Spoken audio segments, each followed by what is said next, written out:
Okay, and it looks like we're about ready to start this PSO run, episode 1 and 2 co-op with AKDylie and Gus. Take it away. I'm AKDylie, or you can call me Dylie. And I'm Gus. We're going to jump right in. Time will start when we start creating our characters. And begin.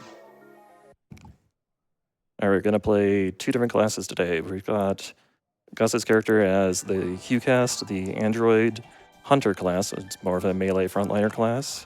He's going to make his character as tall as possible, just to make sure that he has no trouble hitting certain things that are a little obnoxious, because yes, height does matter in this game. I'm going to be playing the Phoneme class, a Force spellcaster, and I'm more of a nuker backliner. We need the name incentive for this character. Sure, it looks like it will be Noel, capital N-O, lowercase O-L. All right. Thanks to everybody who donated to make that happen.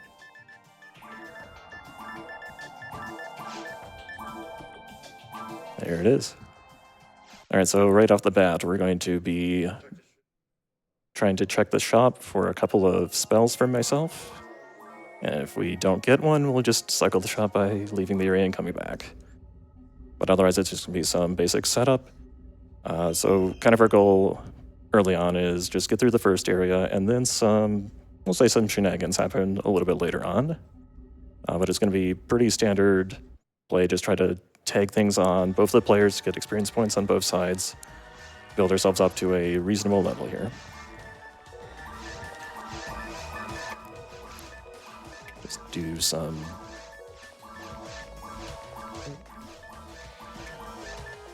setup here. And I got Zon. And I have Barda. Cool. Excellent. That's exactly what we want to see. Get one Zon, one Barda. There. All right, so yeah, how's everyone doing at RPG Limit Break? Everyone having a good week so far? We're going to be jumping into Forest. They're having much nice weather on the planet Rigol than we're having in Denver here this week, but it'll get nicer throughout the week. We got a decent map? Question mark? It's a map. So yeah, every time we load into a dungeon, there are like 6 different options for the map that we get, and some are just faster than others. Yeah, this one's actually not that great. There's some ones that are much faster than everything else, and this was not one of them, but that's all right. That kind of variance is just part of the run. So I'm going to just try to take things with one Foy fireball here. Gus is going to use his traps to hit a bunch of things at once potentially. Whenever we level, we get a free resource refresh. Anything? Oh, that's it. On the side here, I'm going to try to open up some boxes, get some goodies. It's not strictly necessary, but like getting that mana fluid drop right there helps a lot.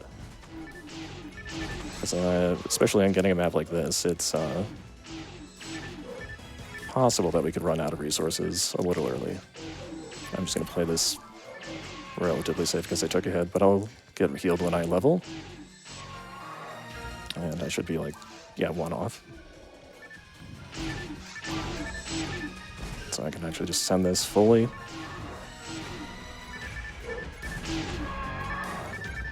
Oh, hi.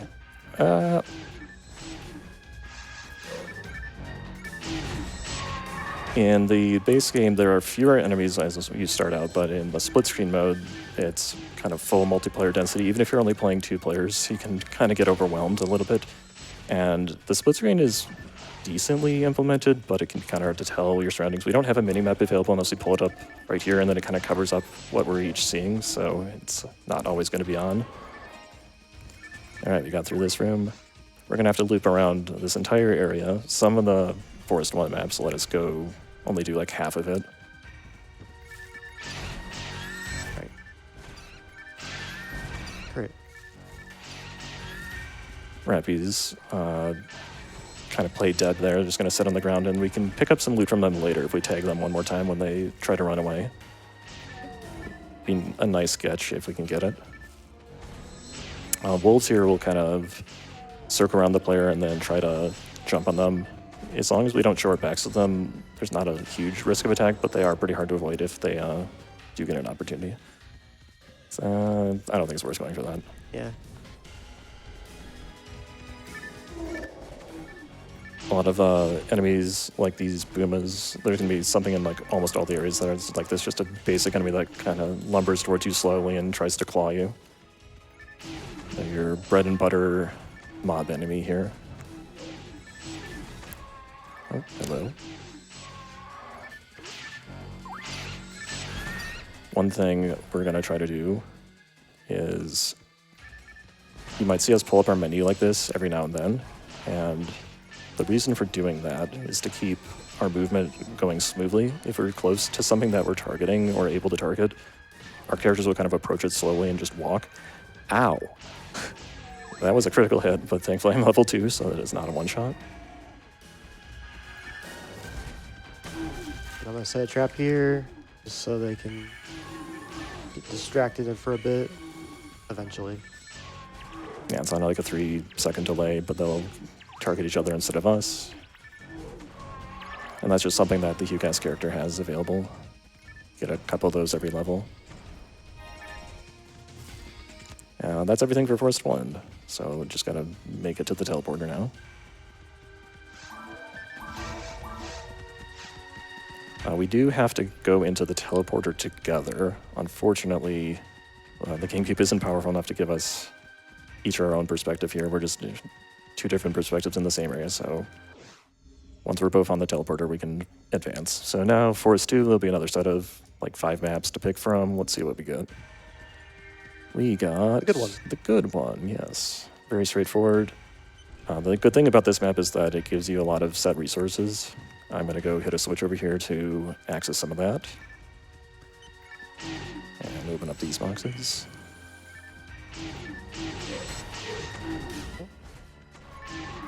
Anytime I block, it's quite lucky. It's just a random chance to do so.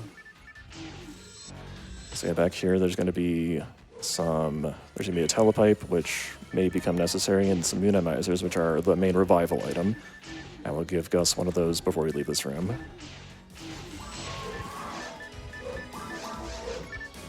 If I don't cancel out of it, there we go. So these aren't the same boom enemies. I just had a mana flute before level, of course I did. Use a recovery item and then immediately get a refresh anyway. Trap here. Yeah, we're going to try to line these up for my Barda spell. It's a very powerful ice spell. It actually doesn't do a ton of damage, but when you hit 3 things at once, it's very effective.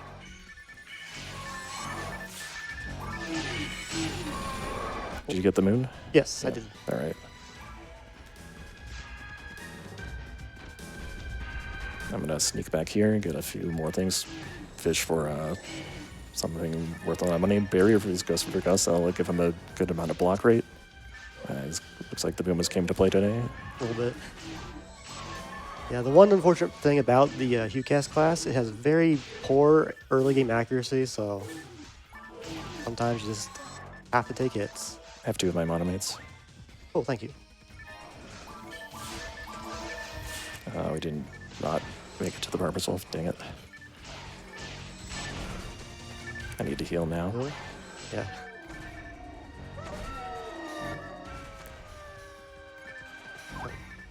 There we go.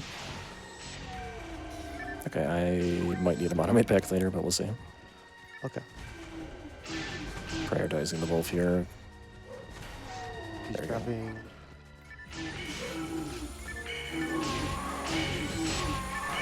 A little late, but it's fine. Later on, I'll be able to get a handgun, which lets me shoot my own traps, so I can kind of just set them off whenever I want. But for now, I have to kind of wait for them to just go off naturally. Ooh. Got a dagger. Dagger. Is that good for dragon? Can you equip it? I don't know if we'll have enough. Maybe not. Yeah, we'll see. We'll see at level 4. Good. All right, we practice this one. We're going to see if I can pull one of the rappies away. Because there are some enemies we don't actually need to finish off here. And the rappies here are optional, but there's a little kind of indent in the room over there where I was going. Kind of just get the I got a second dagger. Those are quite rare. Can you get the Go Boomas here? I can try. Yeah. Okay, yeah. I I got 'em. There you go. We're gonna pen in this Rappy.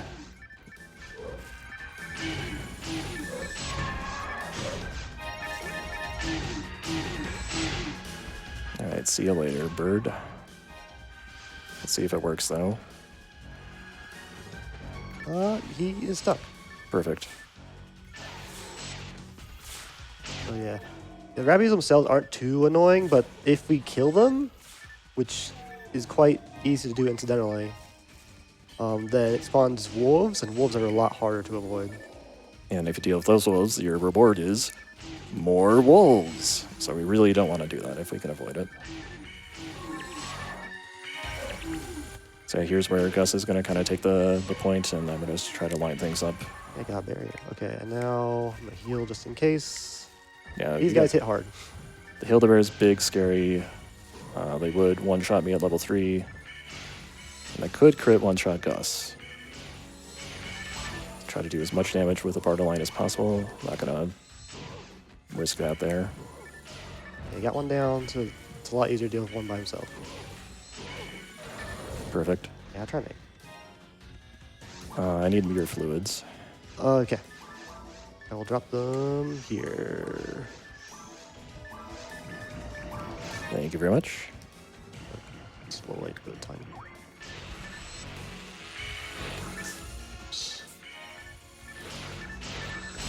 Alright, I'll deal with the boxes.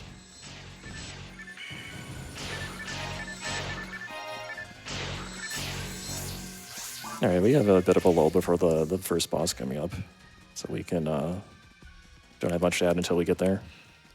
Sounds good. Well, we've got a lot of love coming in for you, both of you, as this run's getting started. We got $5 from Duck Duck Noe that says, good luck on the PSO Co-op, AKD, and Gus. We got $25 from Alice that says, so happy to see PSO on RPG Limit Break. Best of luck to Gus exclamation and AKDylie. We've got $25 from Gilver with no comment, but thank you so much. We have $20 from Prof Ness. May all your boxes be low priority. Good luck, Dylie and Gus. And then we have $50 from Pizza Maid that says, thank you, Dylie, Gus, and all of the runners and folks involved playing this week for an amazing cause. The Rascal is cheering you on. Thank you so much, everyone. Yeah, the box priority thing mentioned, there's a funny little thing where there's auto-targeting in this game. So there's not a lot of things like I have to do to point my spells into things, but unfortunately that tends to want to go for the boxes more than the enemies. So I have to kind of be cognizant of where I'm standing to make sure that the enemies are closer to me than the boxes. Otherwise, I'm just going to hit a box instead. That's fine. Surprise! We got them one at a time at least. Sometimes we'll take them on together, but I don't have any freeze traps currently, so it was better to keep them separate there. All right. I'll take that fluid, yeah. Yeah, I got just one or all four? 4 is fine. Then I can finish the mag level and do some extra damage. All right. First boss, the dragon under the dome. This actually can be a little scary because it's not that hard of a boss in theory, but the camera and the split screen's perspective makes it a little frantic to know exactly what you're doing and where everything is. So we're just going to do our best not to get stepped on. We're going to try to just run over to the side here and make sure that it never initiates a fire breath attack. Oh, well, I failed. That was me. That was on me. So it's going to fly up and waste a little bit of time, but that's fine. Yeah. Okay, just stay out of its way.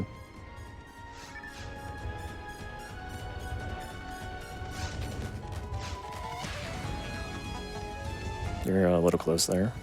Yeah, that's how I avoid his fireballs. Okay, you're good. Alright, so 20 seconds of time loss, no big deal. So now, after the dragon takes a certain amount of damage, so they'll just take a little bit of rest.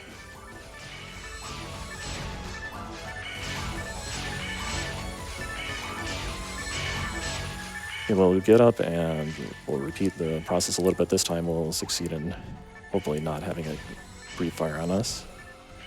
Once it falls down a second time, we'll be able to bail on it a little bit more, but we'll hit a damage cap before phase 2 begins. It's just impossible to bring it down any further below 30% of its HP. fact, I don't even really need to be using spells right now. I can just bash it. Going for the head here does more damage. I realize the camera makes it... You can't really see the damage number. You cannot see what we're doing, but it's fine. It trusts that it is doing more damage than if he was attacking the foot. Alright, the roar signals, phase 2 begins.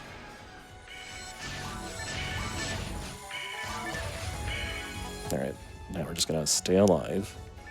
Yeah, it's going to do its burrowing attack, and we pretty much just watch where he shows up on the minimap and just kind of position ourselves in such a way where he can't hit us. And I'm failing.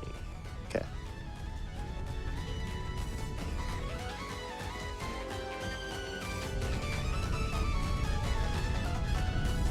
Yeah, you can cut across to... You can, like, change his direction once he reaches the halfway point of the arena, so as long as we, like, stay towards him before that halfway point, then we're fine. And then, yeah, just stay away from him. The blast radius when he falls on the ground is a little bit larger in multiplayer, I found, so I'm not going to play around there. In single player, I could, like, maybe get 3 Bardas off before having to move, but not worth risking it here. I would... Gus would be able to finish the fight just fine, or I would be able to finish the fight just fine if one of us went down, but it would make the experience rounding a little awkward, so we're going to just avoid that as much as possible. Alright. I see where we need to go. We're going to try to position ourselves during this cutscene to get towards the loot that we're going to pick up here. Hopefully get something nice and early. I ran into a pit of lava. Oops. It stopped my progress just a little bit. So here are always 2 tools. Nothing special. Got a diamond for you. Okay. Foy 1, unfortunate. That could have been Foy 2 if we got a little bit better luck. So not quite an upgrade. Alright, so that's the first boss. Now we're going to go in and start doing some preparation for the rest of the run, or at least for the next area, which will give us a lot of resources. We're going to be taking advantage of a little bit of a bug in the game. First, we got to make sure we have enough money here. Do you have a star? Yes, I do. Because I forgot to pick up the star, so that was my bad. So... let's see here. Sorry. I do not have a lot of money, so anything you can do would be great. First feel that. You need more money? I need 250. Thank you. I just think I should be good then. Alright, so here it begins. What was this? Oh. I should not have picked that up. Okay.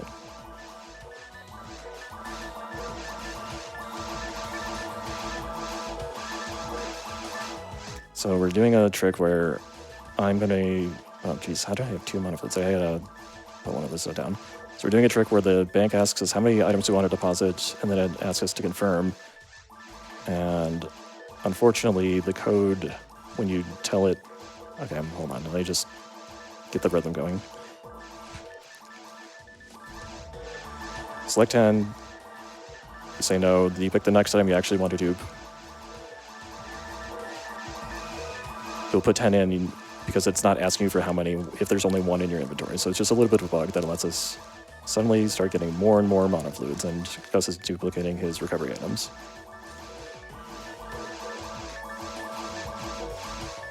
That is bad. I'm gonna need to start that one over. Okay. Get some extra stars while you're there. Get some for me. Okay.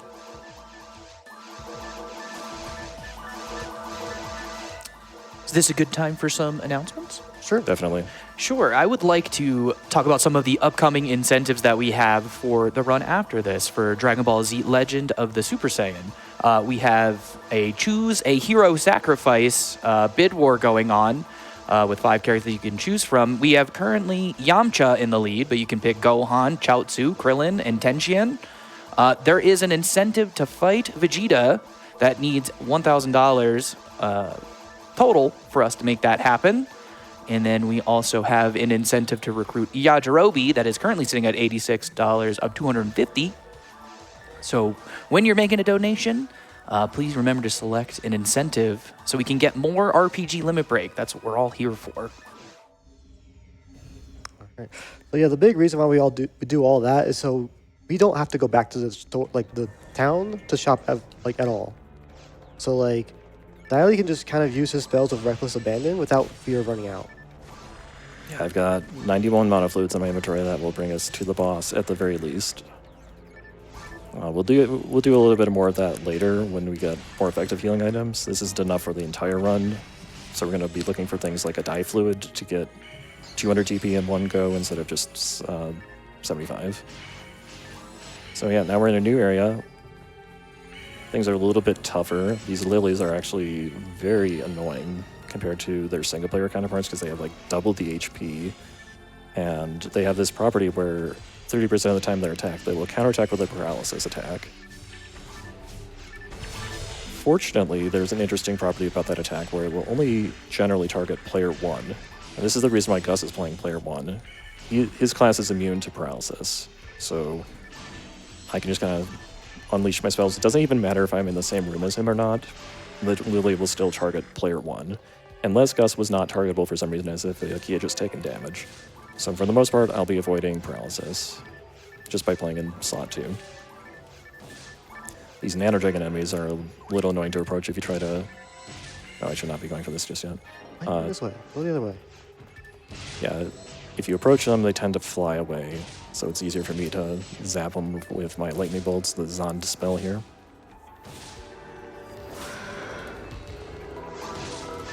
And in the meantime, we're going to be doing what we can to feed our Meg. These give us a little stat boost, and later on we can use Photon Blast to do big damage to big areas of enemies.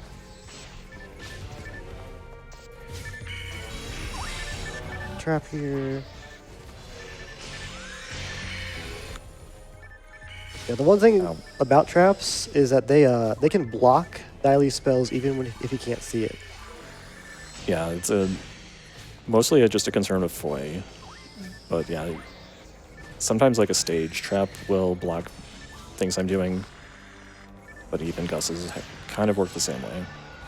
So I just have to kind of pay attention to what he's doing, and he has to pay attention to where I am a little bit. There's that paralysis attack. It just does a little scream, and it doesn't do anything to Gus, so no problem. They were being very mean to us in practice, too. It's only a 30% chance once they recoil.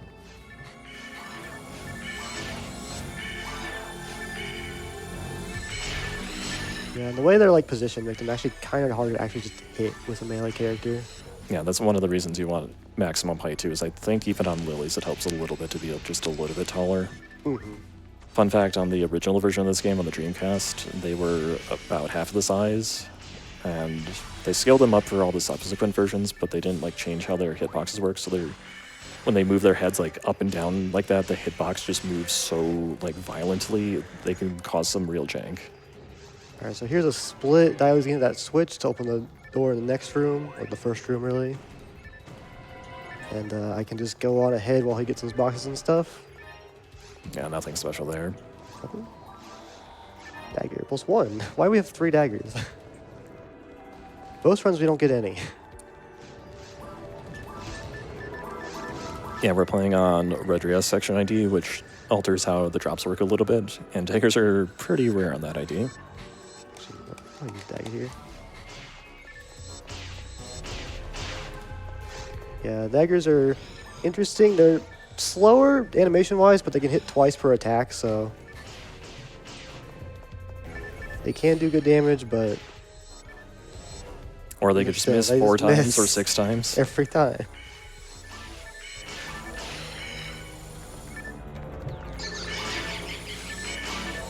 You might recognize that Lily laugh noise. I think it's been used in a few Sonic Team games or other Sega games.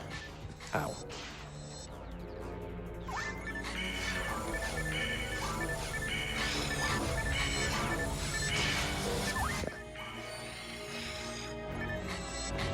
Do a little trick here to hit some boxes and the Lily at once. I didn't line that up very well. That's better. Yeah, these things are like only 70 HP in single player mode, and it's more like 150 or something like that in multiplayer, so. Cool. Are they even tankier than the Evil Sharks? Yeah. Yeah. Yeah, they are. So similar to how we were saying, having our menus open lets us run even when we're near an enemy. It's the same thing with the traps that appear overhead. So it's not even like speed tech at this point. Like almost anyone who plays this game casually just knows, like, open up your menu when you're running through a hallway that has traps in it. And you can ignore like 95% of the traps that the game just puts in front of you in this game. I'm gonna go get that PAL shark. Yeah, that was my bad to forget that. You don't have sword yet, right? I do not, so Okay. not that big a deal for setting them out. No, then I was just gonna say I'll get the boxes on that side later. Ah, I mistimed that. I'll finish this guy off. Close enough, you got it. I would like to have it. So I'm abandoning Gus in combat because I'm looking for a technique disc. I did actually find one, but it's only shift of level 1. That's not very helpful. Yeah. That gives me the property to buff myself and buff my attack stat by 10%, which means I could do, instead of 0 damage, I could do maybe 1 damage. What I'm really looking for is techs like Giveaway, Gizond, and even Gibarda is actually, unironically, a pretty good tech in the multiplayer run. And with the added enemies in the multiplayer version of this map, you get a decent chance to find one of those. Why is the dragon attacking from over there? Yeah, my role is to try to prioritize nano dragons just because Gus doesn't have a good way to deal with them yet until he can use his handgun, and even then, I'm much more DPS on than the gun. The other annoying thing is, yeah, when lilies do the counterattack, they become invincible and they just negate all damage for a little bit. But in general, like with these bigger waves, now that they're here, we're going to try to group things up so that traps and Barda will be a little bit more effective.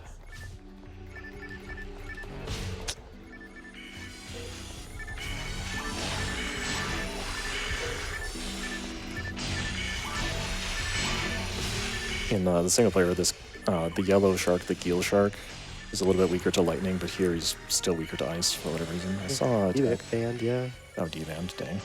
And you can use it.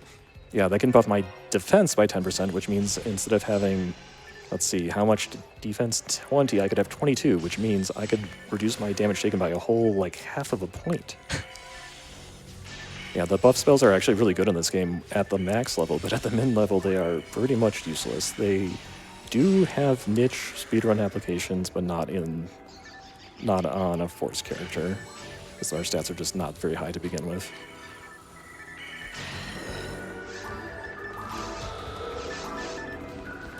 Alright, mag time for sure now.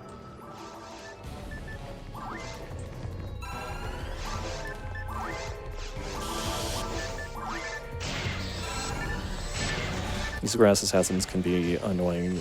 You might have seen them earlier screaming, and when they did so, we weren't able to target them, so we want to try to avoid that animation by staggering them appropriately. It's easiest to do that just by getting behind them. Ah. Sword, there we go.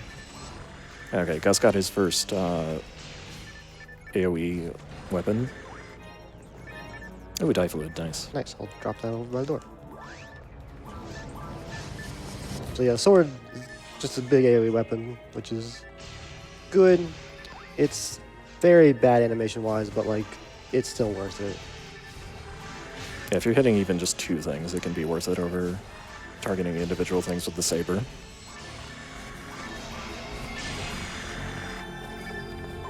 I'll go for the lily. I mean, the dragon. The thing. So you'll see me pulling up my spell menu here just to make sure that I can cast as fast as possible. By buffering it like that, things come out on the earliest possible frame. Alright, so there's a lot of sharks here. Easy sword, and I miss.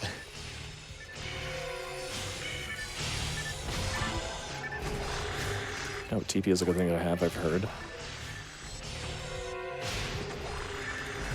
You moons? I do. Okay. Yeah, that was the nice thing about that Forest 2 map, is that we each get a moon. Nice. Alright, Lily's back here. Right.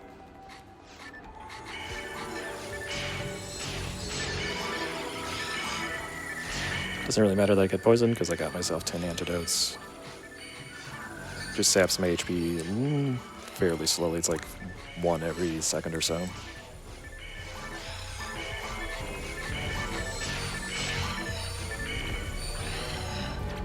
And like just a couple of assassins. Yeah, this is probably a... Oh, okay, well, hold on.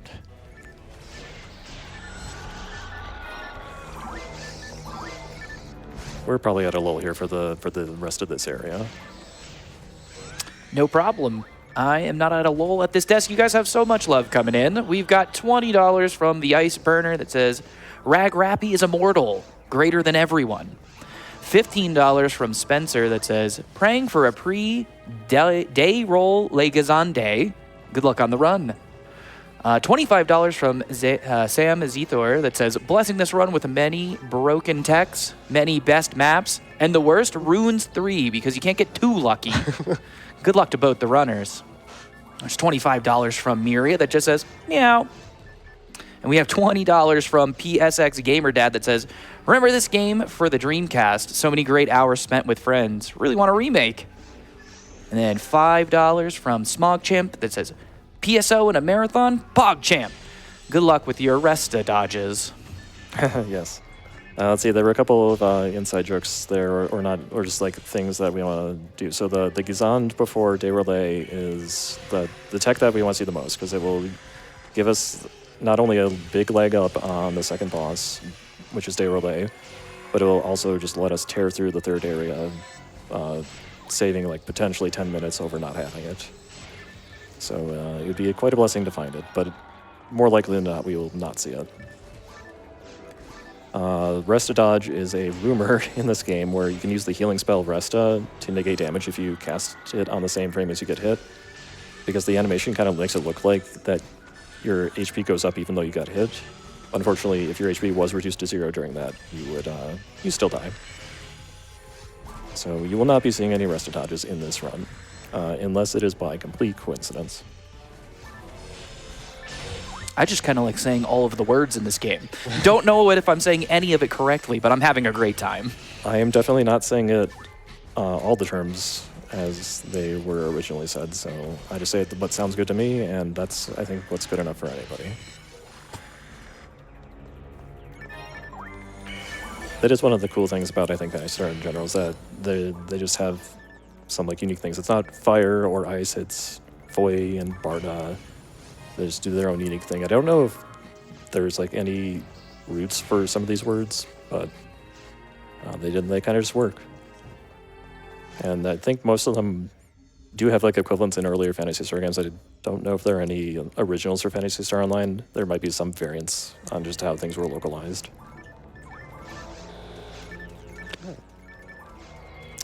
This map again, okay. So yeah, now we're in Cave 2. We get another set of 6 maps to pick from. This is one that you would not see in the single-player version. The one we just did with Cave 1 does show up in single-player, just with less enemies. But this one is unique to the multiplayer split-screen mode, or to the online mode. I'll go get these boxes while there's nearly nothing around near me. Crew gives a chance to gather up. Yeah, that's like the thing that's a little subtle about this run is strategically, sometimes it's not actually advantageous to be fighting, which is like counterintuitive to a lot of just basic speedrun strategy. That sometimes we just want, if I go off in a direction and Gus tries to do something that doesn't quite line up, then it might be inefficient for both of us.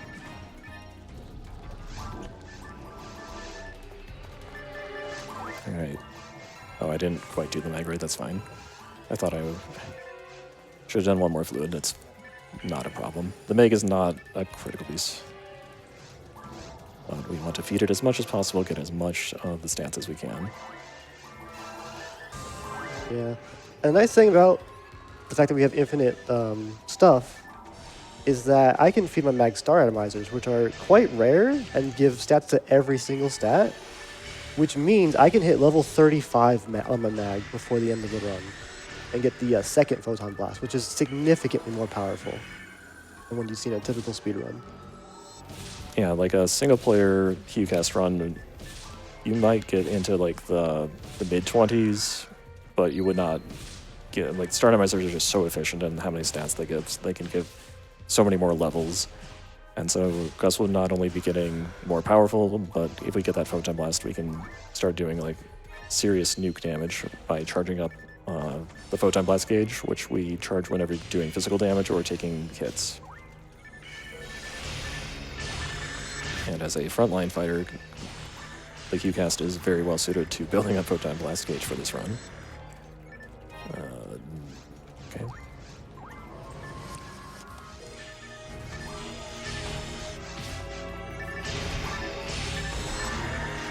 Double miss.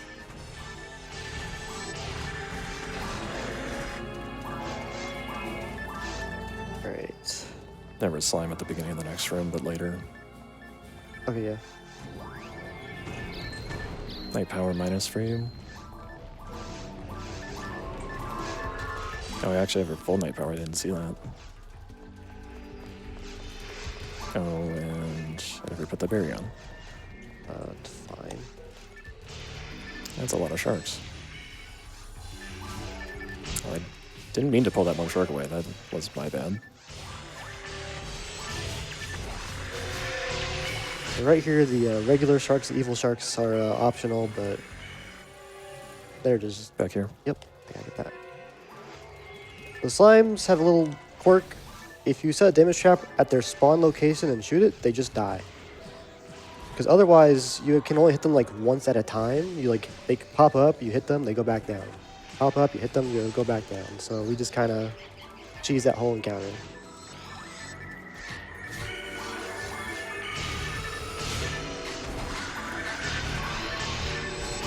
I haven't really found any techs yet worth mentioning, so this can happen. If in the worst case we don't get anything, we can go to the shop and pick up Foy level 2, which will be a big damage boost, but we have half a caves to go before we have to worry about that.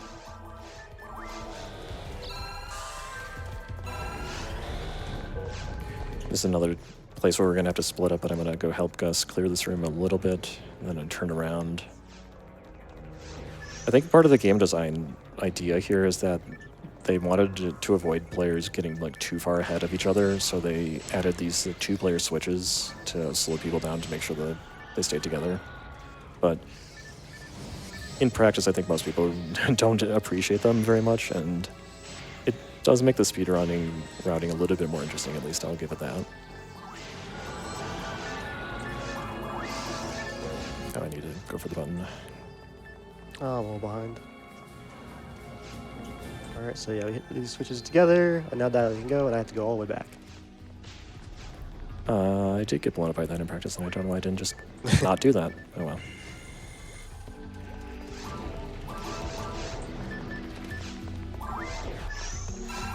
You have like extra moons, right? Oh yeah, I got Okay, 80. yeah. So I can feed them to my Meg is the main reason I asked that. Because they're a little bit better than feeding monofluids. The neat thing about it, splitting up... What'd you get? General mind. Oh, nice. I don't have any slots. Neither do I. I'll drop the night powers while I'm thinking about it, though.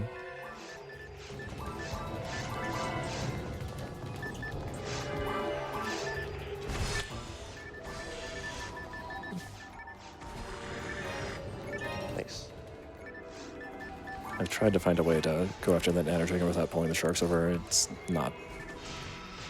Wow, he actually found me. Yeah. Oh, the Nano Dragon actually got a kill on the evil shark, so it's one of the mobs that will actually fight other mobs, and it gets bigger when it kills something, but doesn't actually get stronger. Fun fact, there is code in the game that suggests that its attack stat does go up.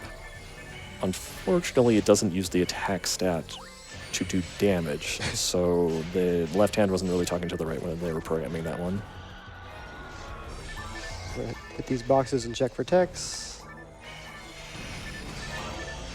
Nope.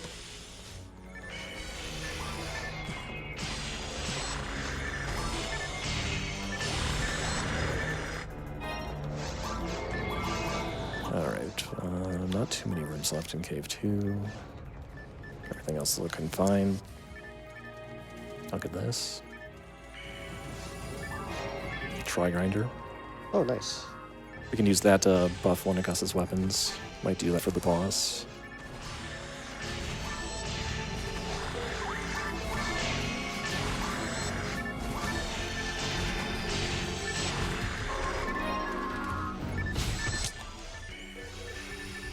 And yeah, I think we're just gonna fight this last room and then go on to cave 3.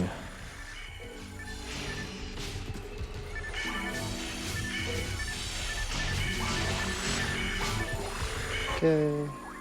2 gills to up at opposite corners here. Yeah, I guess I should pull these over.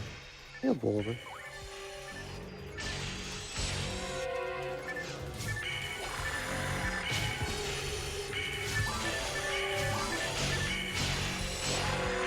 There's a big group here. I'm gonna freeze it.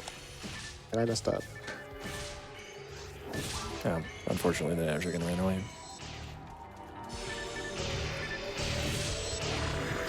Watch your HP. The Nano Dragon might catch you.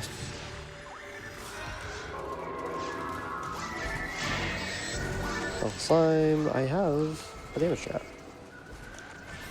Nice. I usually don't for that one for some reason.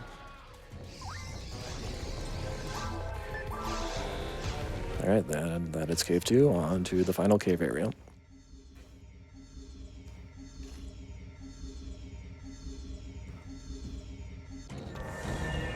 What do we get? A weird one. A weird one. I will Nice. make sure that we don't go in a weird direction. I'm pretty sure I know where we're going, but this is one of the ones that is a little bit less commonly seen because you don't see it in single player. And so my mag just triggered invisibility when I got hit. So for the next 30 seconds, I can just kind of play with reckless abandon.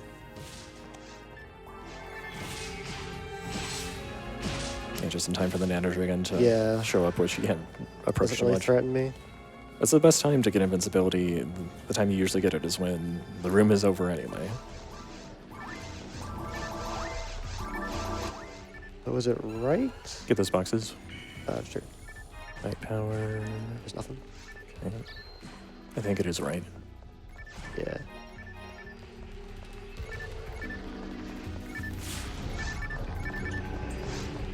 Yeah. Okay. I'm not ashamed to check the map. The maps tend to be like, even though there's only 6 variations, they tend to give you things that make you second guess where you think there's the right direction is because you've seen something similar on a different variation.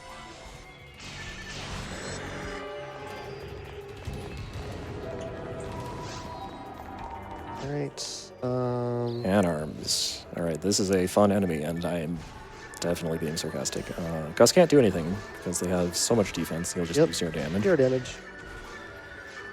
But after a while, we'll split into 2 parts, Hidum and Big Yim, and then we can finish them off. But the problem is they take a long time to get to that state, and then if they do get to that state, then they take forever to despawn as well. So, and a reward for killing them is like a whole net 6 experience points in my case because I didn't tag last hit on both of them. So they're just kind of a big waste of time. Slime here. Slime, so that's a... There.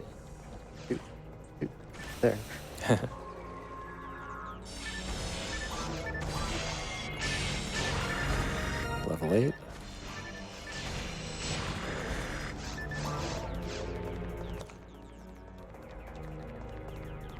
Okay, we take a right at this fork.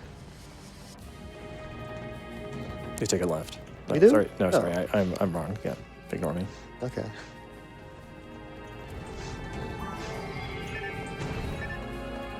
There's these switches here. Oh, well. Rest of 3. Yeah, there's a wait for Dylie to get the switch. There we go.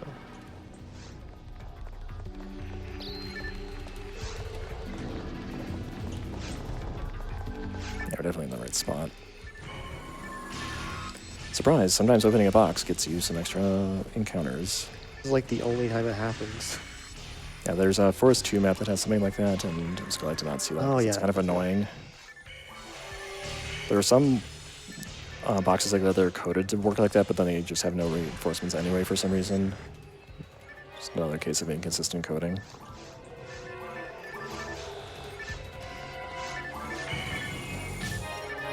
So aside from text, at this point in the caves dungeon, I'm looking for a weapon called a brand, which is just a better version of what I have right now.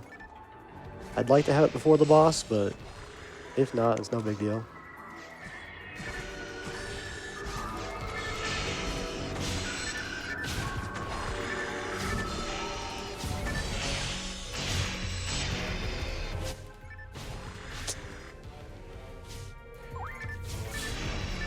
Cool.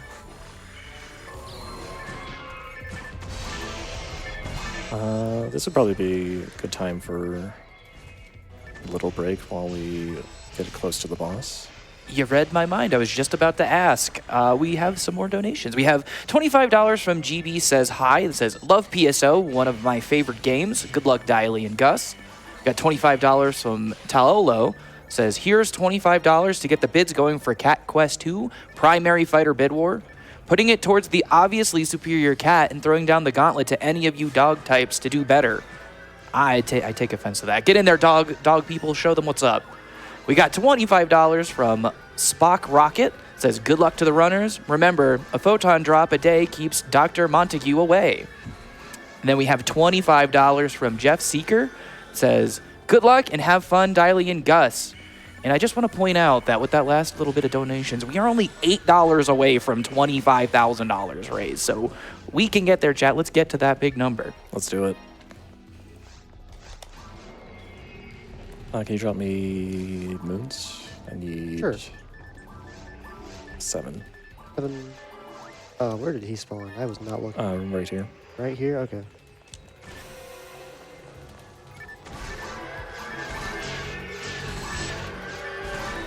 Yeah, it looks like, unfortunately, most of a bust for finding like anything good. So this is going to be a little bit longer of a second boss. And we're going to have to do a little bit of a shopping trip to make it not as bad. That's just how it goes sometimes.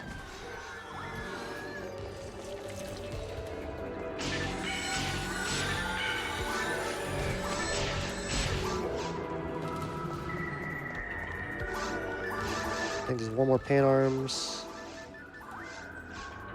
Maybe next wave.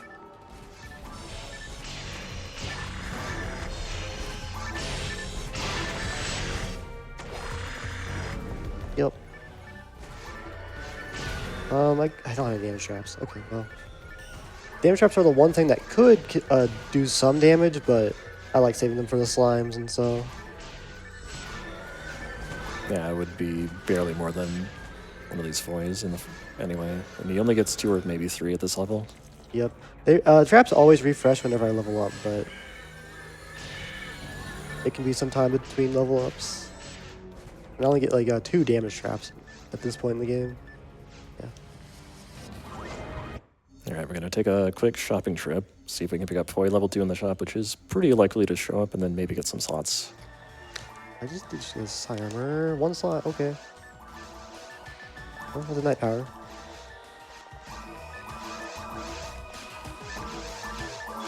Oh, wait, 2, bar 2. I'll take those. I got shields for you also. And I do have the tri-grinder. I don't have any slots for myself, unfortunately. Oh. Alright, 5, 8. And let me get that for you, yeah. Let me check slots real quick. Nothing. I got Tri-grinder, and night power, and soul barrier, and get your shield. Okay. And here's the photo. Alright. And general mine, I guess. Sure. Maybe I'll get to use it one day. Yeah, one day. Let's get it out of my inventory. And I'll put up one more safety pipe, because yeah, this boss isn't that scary, but a mistake could send us back, so we'll just hopefully not have to worry about that. But yeah, this boss is infamous, being kind of like a newbie wall. He's got a lot of HP, his attacks hit hard, his attacks are not obvious, where he's going to send them at you, and in the multiplayer version, he does even more damage than he does in the single player version, so it's very tough. But we have the power of recovery items that we have plenty of. I guess I should be helping you here. Ah! I'm dead. It's fine.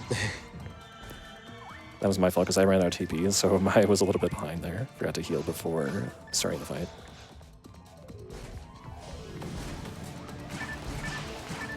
Alright, so we're going to do a little bit of counting here in our head. It's going to attack one of us with a tentacle. 8, 9, we're going to break away. It's me. Alright, so now I can unleash things without worry, and it's just going to keep trying to poke us over and over here.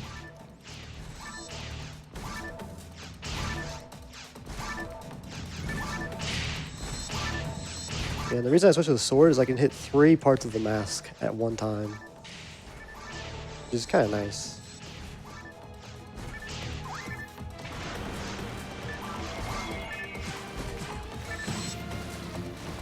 Alright. As he swims across, like, yeah, they don't get a lot of chances to hit him, so gonna do our best to just use their guns, use like a Zond here or there, maybe a Foy can reach, but his hitboxes are a little bit janky, so like even if I hit with Foy, it might not do exactly what I'm gonna heal us with Resta. Sure. Which I should put on the bottom of the menu. There you go.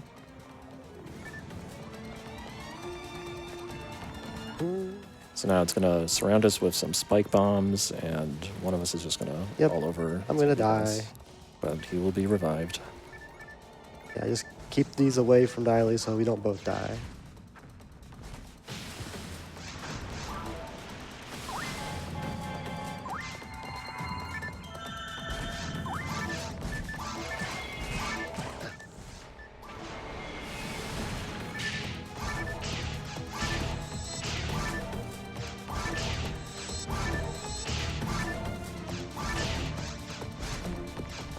It's me.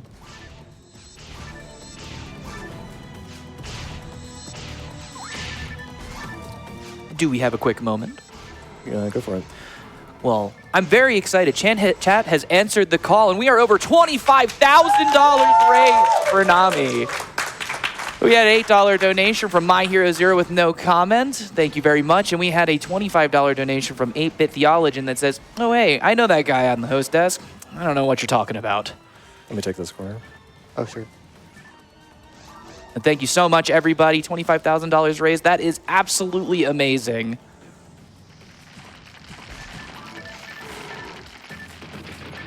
All right, rocks fell, didn't hit anyone. It's just randomly hiding in the corners. Maybe makes it easier to not get hit, so it would probably not kill Gus, but probably would kill me. And so yeah, the lights go out for this phase of the fight, and we'll not be able to hit him much, but can get a few pot shots here and there. Now we're going to try to coordinate to make sure that we're not getting hit by this. I'm just going to follow Gus's lead, because he's going to shoot, and then I just follow his gun.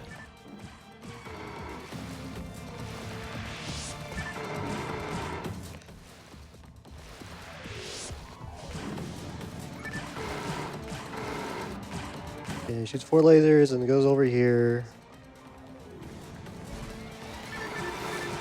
We go up to the other side of the boat and do a spike attack again, so someone's going to die. Unless he doesn't surround us, which is possible. Nope, it's me. Goodbye. I'm just going to stay here. I blocked your path, unfortunately. It's fine. Yeah, I'll get AKDylie up later. Because AKDylie can't actually reach the boss during this attack.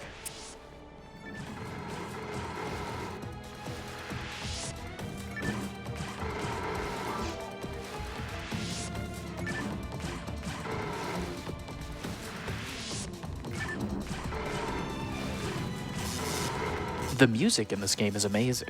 It is absolutely amazing. Just in here, absolutely vibing. And this is one of the more popular tracks for sure. It's like how to redeem this fight being so tough. You get to listen to a lot of this.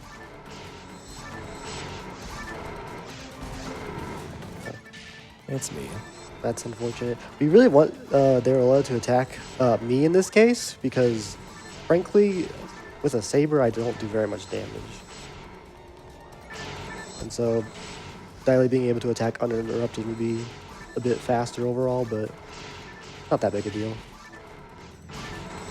Yeah, if we're lucky, we can avoid seeing the lights go out again, but with only a saber, it's a little bit down to luck. This is pretty much like the barest weapons that we can have, just about. Yeah, it could be like it's important that we did the shop trip to pick up Foy level 2, because I'd be doing like 9 or 10 damage less, and then we definitely would be going to a third cycle, and that would be very slow.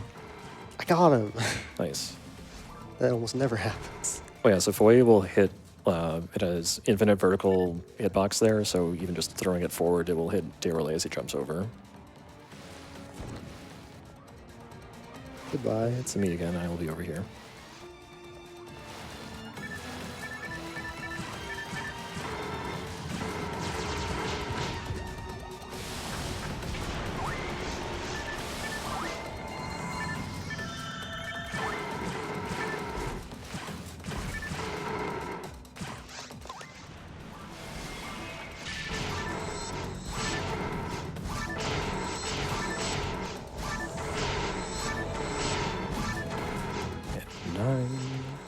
Oh, That's just as well, because it's not me.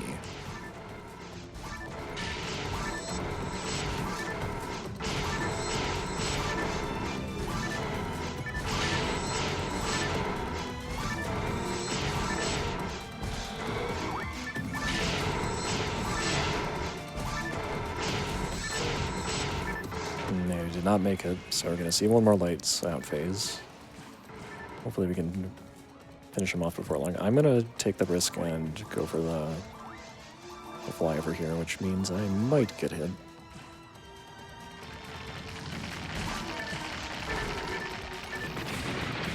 nope. It's fine.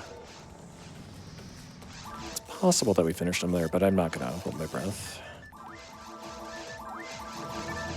Yeah. No, definitely not. So this fight is why we want the mid-level techs early, because if we had one of the good ones, we can kill this boss before the first dark phase even happens. Unfortunately, most of the time, it's just not the case.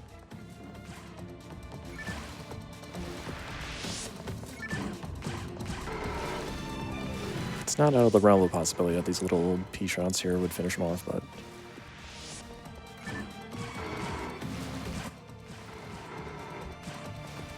and then this way, okay. I can get like a Foy and a Zond in as it swims by, but it's only another 50 damage or so. Alright. So here we can just kind of stand up here, and none of these should hit us. Cool. Perfect. I was a little worried that we weren't standing exactly on top of each other, and it's like if you're too far left and I'm too far right, then we got a problem. But now that we should be past the worst of it.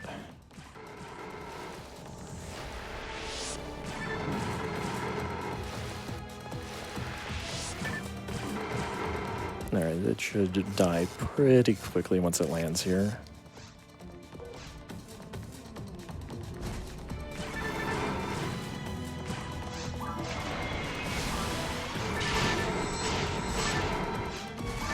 There we go. There it goes.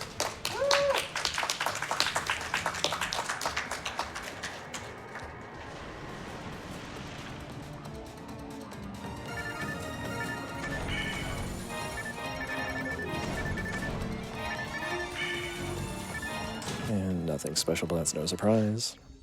Okay, so we already got Barda 2. I think we're just gonna dupe the dye fluid. Yep. We don't have any souls, do we?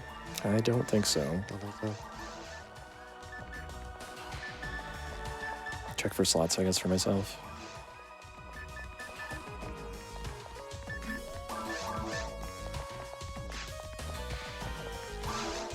That's a one slaughter. I think that's worth something. Did I give you a autogun? No. Okay, I can get that. I'll drop that. That's not an autogun. This is an autogun. Okay, I'll get that in a second. Asshole.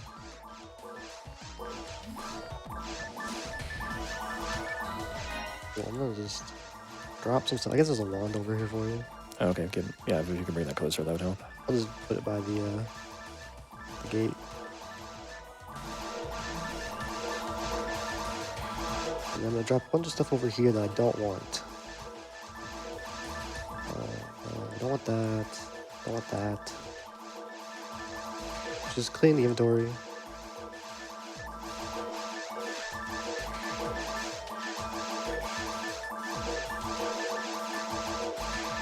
Because we're not really hurting for money in this run. If we have all these star atomizers we could sell if we need it. Okay, that should be more than enough.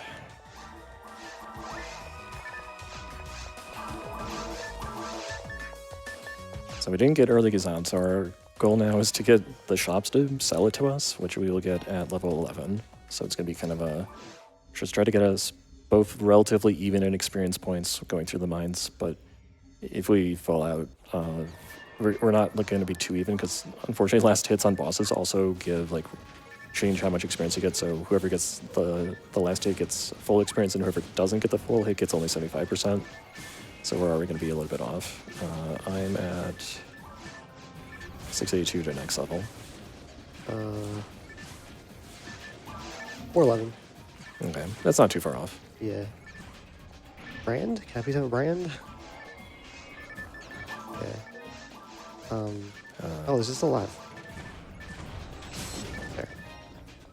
And then at this point, checking boxes is, like, could still give us an early Gazan, so it's kind of worth it to go for it, but it's kind of unfortunate. Like, we might not really ever see anything good going for boxes, but if we get something good, then it's, like, absolutely worth it. I got a partisan for a brand. Is that? That's good. The partisan is like, it's basically a weaker but more accurate sword with like a better animation. So like I'm going to use it. It's much better, but I can't equip it quite yet. I need a bit more attack power. And at this point, all of the maps for this area, mines, and for the next area are the same ones we would see in single player. They only really bothered making like single player only variants, probably just because they didn't expect players to be able to handle things solo without any sort of AoE thing, but by this point they say you probably have something. Or maybe you're under-leveled like me and still zapping things one at a time. So going through this in a single-player run without Gazan is kind of miserable. These guild trick enemies, sometimes they just kind of lumber towards you sort of like a Booma, but they also have the ability, some of them at least, to pull out a laser and shoot you from very far away. And that is just random when it happens.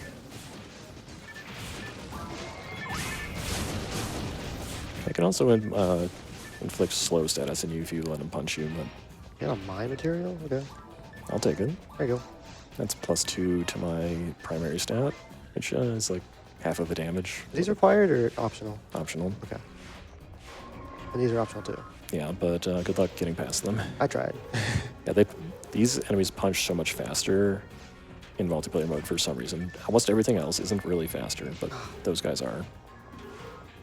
I am just doing like sword beads. It's still probably worth getting them for the experience. Yeah, it's not a terrible idea. Oh, well, that was a soul, so. Nice. Whoa. Maybe we should group them up actually, because then your sword's more effective. I mean, these guys are mostly grouped up. That's just, I can't hit them, so I keep getting knocked down. I keep getting... These Canadians kind of just, they attack two different ways. The way they're going is just getting close and using like a taser kind of effect on me, and they will zoom around and be kind of annoying to hit. They can also just kind of hover above you and then rain lightning down. Wand again. Give away 2. Wow, that's... Where? I got it. Okay. That's useful for later. Not as useful here, but it's our first mid-level tech.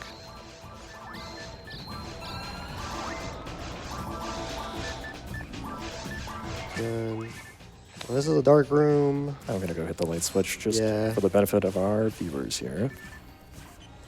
You don't have to fight in the dark, or we don't have to fight with the lights on, but it helps, especially when the camera's already a little bit weird. Yeah.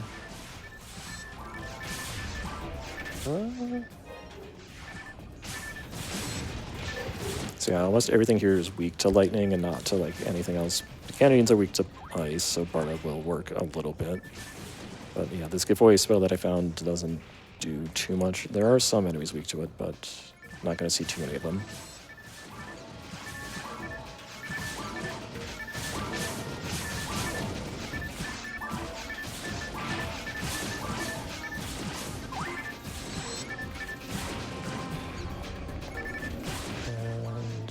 I'm still a ways off from level 10. Did you just level? Yeah, I'm level 10. Yeah. Oh, you're right here, right? Yeah. Yeah. I'll take some extra moons, 9 when you can. All right, a minute. Pull back. I think oh, it worked. Okay. It's like max range there. The Sinnohs drop from the ceiling. They can be scary in groups, but alone, they're not too bad. That's kind of the theme of almost anything, is that if you know how the enemies work, fighting them one at a time is pretty manageable, but when you have only one, like, set of, like, one combo at a time, one enemy you can stagger, but then the other one just gets a free hit on you, so sometimes 2 enemies in a wave can be, like, 10 times as hard to fight. Okay, there's my level 10. Okay. Alright, 2 Sinnohs here. I'm over here, by the way. I think a little too late. I should have stayed closer to you. That's fine.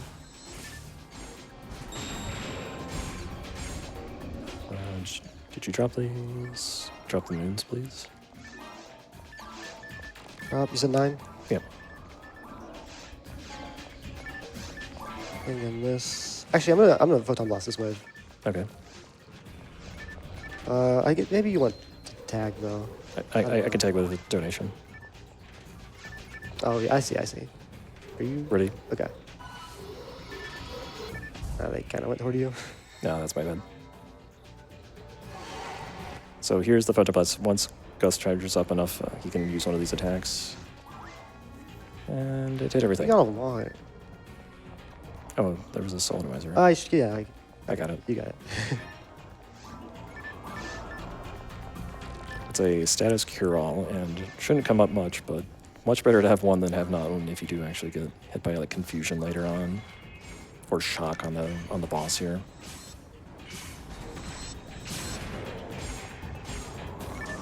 And unfortunately now, you don't have a good tech for this room, but there's a lot of stuff here, and giveaway is like kind of actually going to be okay, but not really. Actually, they're taking less damage than they do in single player, but it does manage the waves well. So I'm just like throw one out here because they're going to shoot lasers at us if I don't. So fast. Yeah, I normally wouldn't be so gun happy with this class, but I still don't have a brand yet, so it's like I don't really have a great. Like Saber does more damage than handgun, but like with how they knock themselves down, like when you hit them, I can only hit them so much anyway. When you're doing a good job interrupting their laser attack, because they telegraph that pretty heavily. So. Yeah, this way I actually like at least control them better than I would otherwise.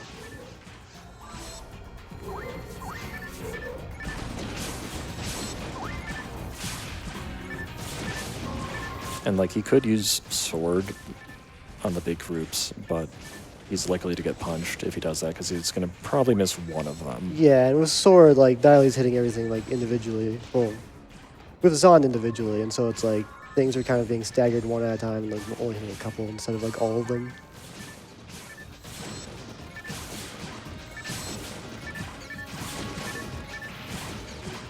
Yeah, there is actually like one. This is actually like 4 separate waves, 3 of which are optional, but practically you're without a way to like multi-hit effectively. There's no point in trying to like isolate the ones that you're actually supposed to be hitting versus the ones that are optional. It would just cost way too much time.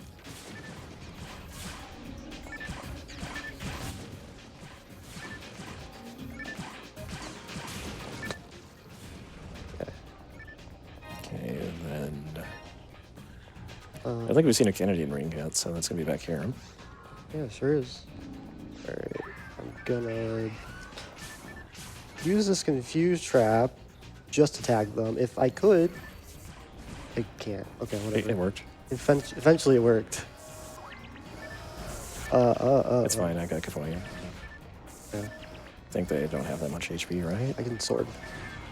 Yeah.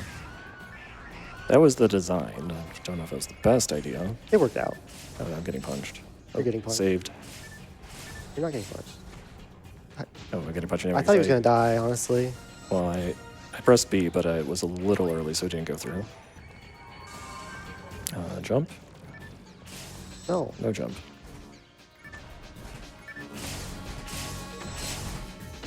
Yeah, I probably should just be handgunning this too.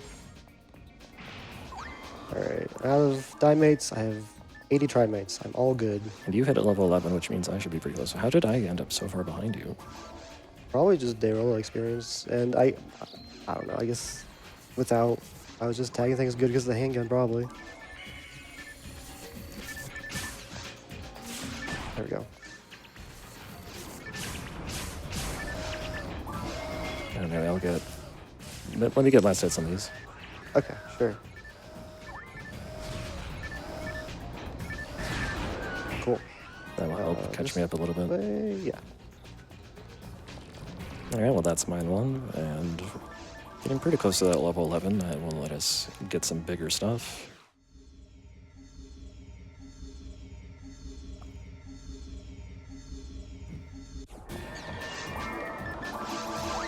Now this map is a little unfortunate, but that's alright. Canadians are going to be the required wave, the guild tricks are a distraction. This is probably... What do you have any... anything for us, RJ? I do. I have a $10 donation from RP Priya that says, "Dylie, haven't been in your stream lately, but I'm still a fan of what you do and who you are. You and Gus keep up the good work. Put this money towards getting the Yajirobe for the next run." Thanks, Priya, for that donation. The Yajirobe incentive is just under halfway to the $250 we need to recruit him in that run and the Dragon Ball Z run that's up next. We have $100 from Aria that says, "Always happy to see RPG Limit Break and help support Nami. Good luck on the rest of the run." And then we have a $15 donation from an anonymous $15 donation from an anonymous donor. Thank you so much. Shout out to everyone who's donated. Yep. Really appreciate that. Thank you all. Yeah, these are completely optional. If this was the single player version, we'd have to like wade back. Okay, maybe not.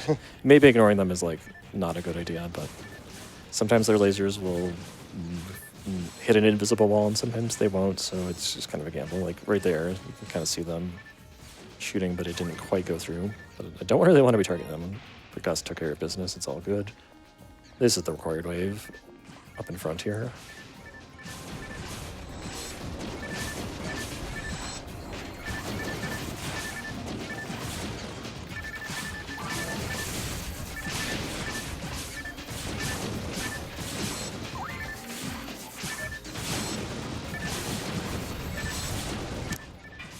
This is not a bad thing, but I'm hearing the echo of the thunder of the Gildrix like falling over. It's amazing. Okay, we got the telepipe. We got level 11 time to telepipe.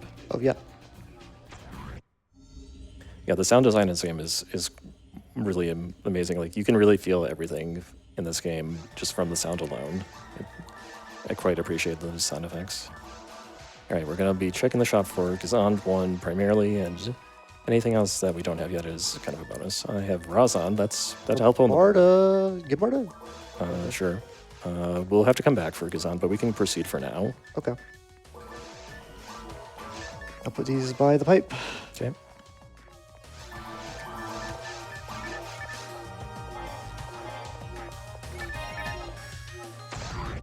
Rabarda is a very important tech for the end of the game. Razand is actually like a bigger tech than we expected. It doesn't actually help as much on the boss, but in the meantime will do quite a lot of damage here. So these are unique guild chicks that are all tied to this thing I'm shooting up in the ceiling. When we destroy this, they all just die.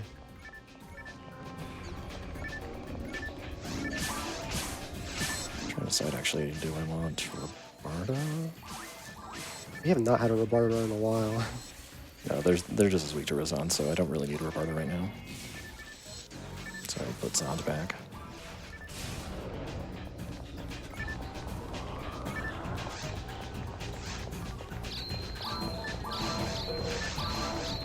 Okay. Oops. The camera was turning a little bit too much. I was like trying to stay synced. It didn't quite work. Should not stand in front of you, huh? But yeah, now that Dylie has strong techs, he's kind of just like the carry now.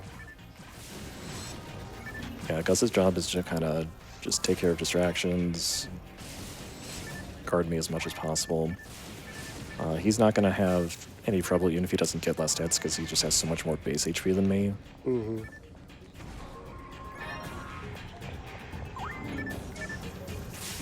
Only trouble with not having design is my range isn't that big, but it's big enough. Yeah, now the pace of the run completely changes just because I can hit so many things for, you know, over 100 damage at a time. It is pretty amazing.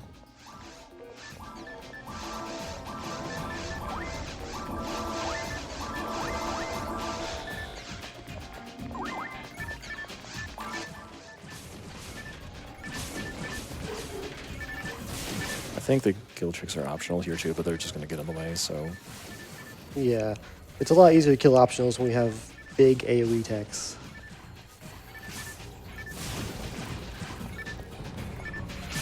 Kaboom. Raising that. Yeah, Center Gold is one of the things that's actually not weak to lightning, so I can't really use Resent on that effectively. That didn't hit. Okay. General arm minus. Oh, that's good.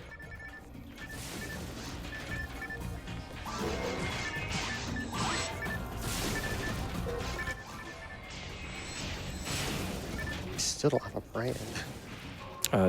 Was there not one in the shop? I didn't check. We can check on the next one. Yeah.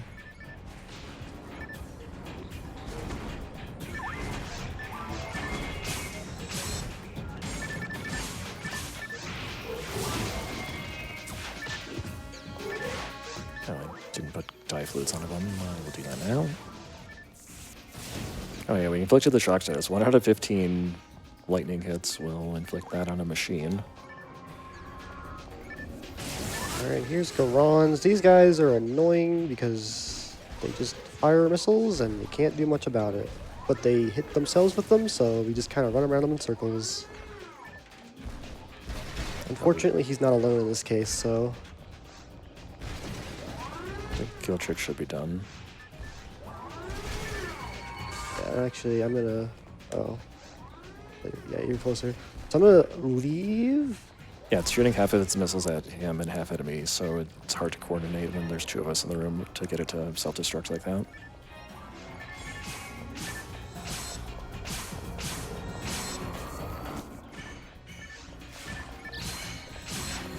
I'm glad I didn't run to that confused trap. That would have been very inconvenient. Alright, that was a very good room. Yeah, handled that well just to lock it down for me to walk in and finish it off.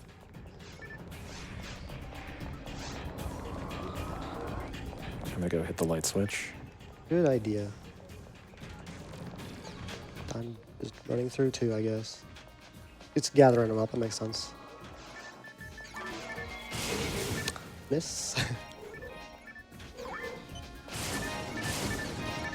I don't even need to dupe souls, I just found 2 more. We probably don't need to at this point.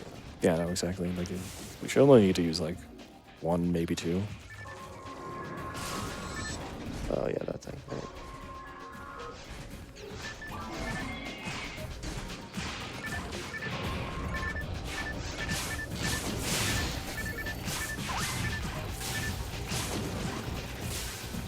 Some behind.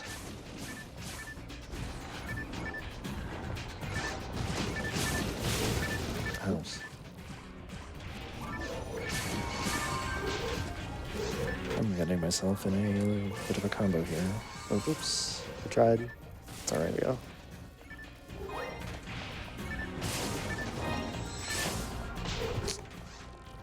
Oh, I thought I had taken care of them. That is on me. Okay, Sinner's probably... Well. Yeah, I don't have any freeze traps, but I can just take the hit for AKDylie, so he can just keep doing damage.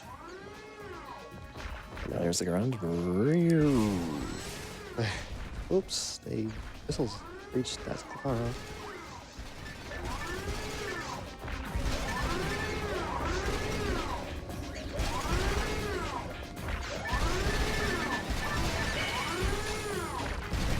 There we go.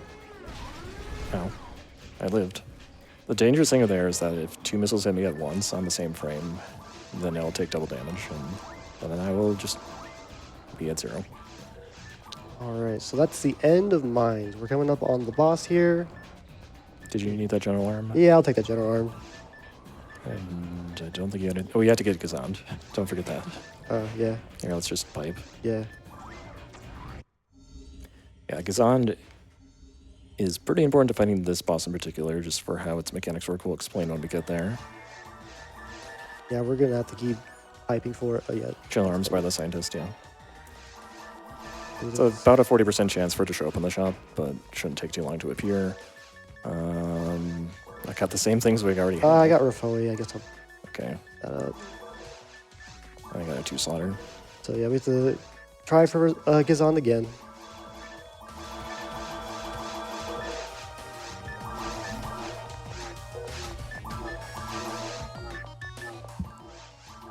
We do have like every other deck though now. Yeah, Rafoi Robarda means the last area is going to go very smoothly.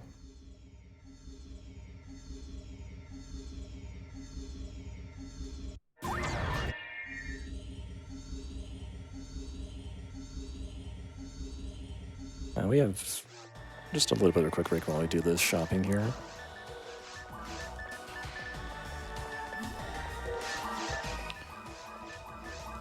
Well, I'll take this moment to let everybody know about some of the prizes they could be entered to win as they're making donations to NAMI.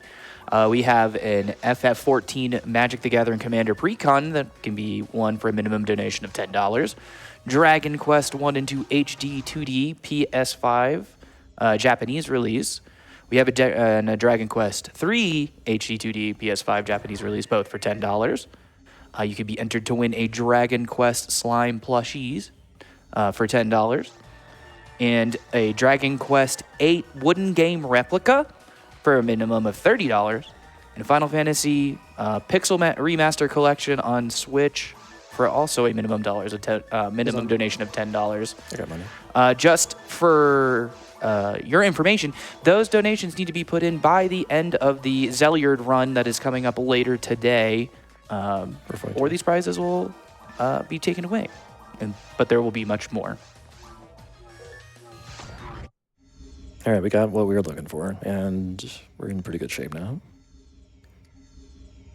Let me just do a quick palette adjust here.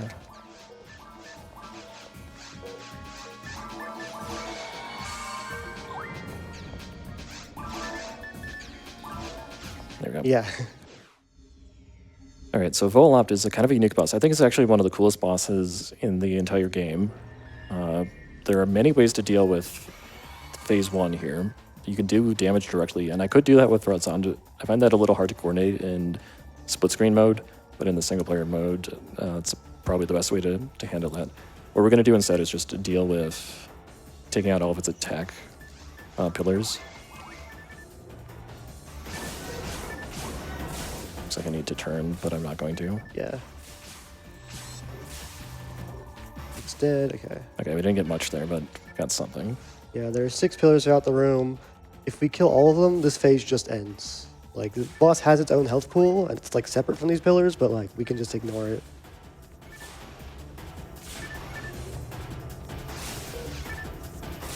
Ah.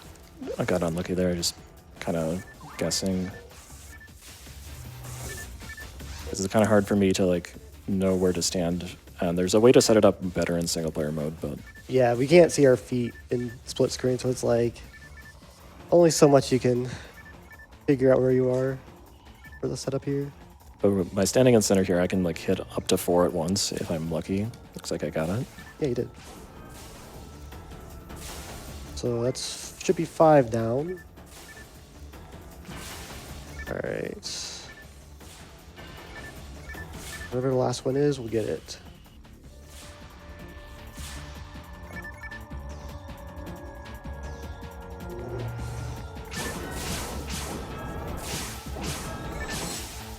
I also forgot to check for brand again. Oops. That's all right. We'll just make sure to run back and get that because I don't want to play without it. And, well, I can just use Partisan, I guess, but We can do a quick shop. yeah, quick shop's fine. I don't think I've ever not seen a brand by this point in the game. All right, so on phase 2, this is actually where it's even more important for having Gazand, because even though it looks like we're only hitting it once, you can see the lightning's kind of flying all over. Roll on phase 2 has 5 different parts to it, and Gazand is actually bouncing between all these different parts. I got targeted here, so I gotta run.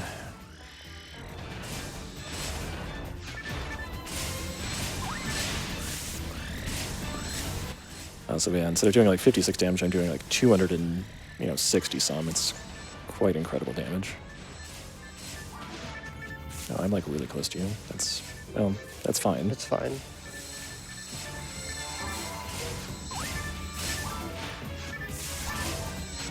Oh no. Oh no, I got trapped. This will kill me. Help. Okay, I'm fine. So Volop wastes a lot of time setting up this attack, but as long as I break free, then it doesn't do anything at all. Oh no. Yeah, this should die in a second. 1 or 2 more. Yeah, I spent a lot of time running, so I think my game's Yeah, a little that bit makes behind, sense. unfortunately. Yeah, so just full send. Alright, that is Volopt. And then in the single player mode, there's a thing where you have to hit 3 different pillars to unlock the final area. We do not have to do that in split screen mode. You just get to keep advancing through the areas. In fact, if you try to interact with the pillars, it doesn't do anything in this mode. I'll probably need money if I need to buy it. I have money. I think I'm just going to top off monomates, and nothing really to see here. I don't... You want to get digger HP? I don't think I need it. I've got regular things, so it doesn't matter. Yeah. I'll drop this just to be safe. Drop your money to be safe. Oh, don't pay attention to this. I don't know when that showed up. Alright. Final area. So we have all the raw text, which means I am just a complete monster of a spellcaster right now. We got a bad map. That's alright, because we have Rabarda, and we have Refoy, and we have Razond. So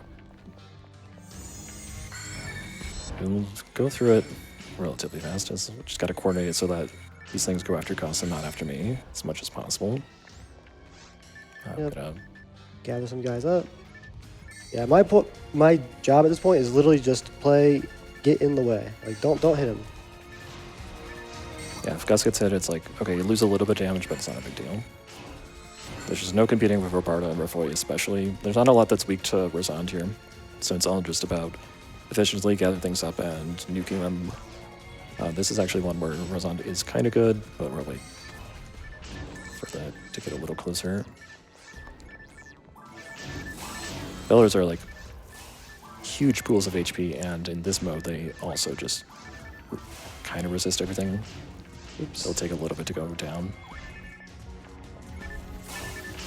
From this distance, actually, Gazan works a little bit better. Shot. The shotgun, a classic of the glitched single-player run. So yeah, Refoy like lets me send out like a little bit of energy at a distance, and it just results in this giant explosion that does even more damage than Giveaway does, or just about anything else other than like Rabarda and Razond. Right. And so many things are weak to fire, so it is like an amazing seal. Let's go hit the buttons while we're here. Yep. I don't know if I'm gonna interrupt here. Nice. So yeah, the sorcerers come in, like they start telegraphing a long spell cast. And if we get hit by it, it's like their own Refoy. Oh, this is a unit, so I'm gonna check it. Another marksman arm. That's fine. I got it by the door. Going by the door spawns the enemies. I think you actually slightly ran past the trigger. It's like very small in the center here. Can be easy to miss. If I only had Giveaway, actually, Gus would be doing a pretty important role of just softening things up for it to finish off with 2 Giveaways, but Refoy is just so much stronger that it's not as necessary to set that up.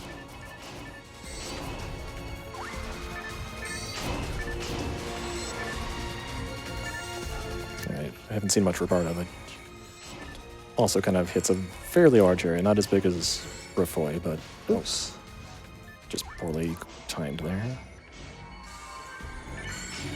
but it also has a chance to freeze things, which makes everyone's job so much easier.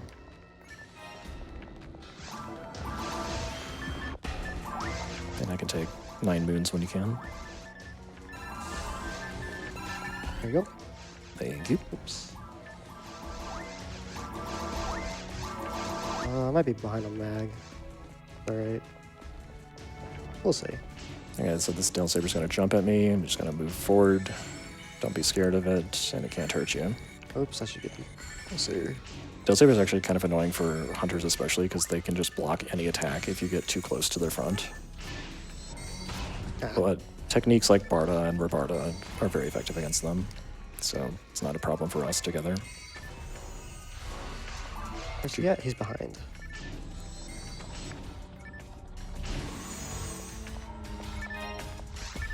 There's going to be another sorcerer, so I'm going to actually pull off the center here a little bit. Sometimes there's one claw that just refuses to die, even though it got hit theoretically by the same nuke as everybody else. Oh, we actually got the attack crystal of the sorcerer down, so if you destroy the crystal while it's casting, it will run away, but if you kill it before it starts casting, then it just sits there. I'm gonna get that.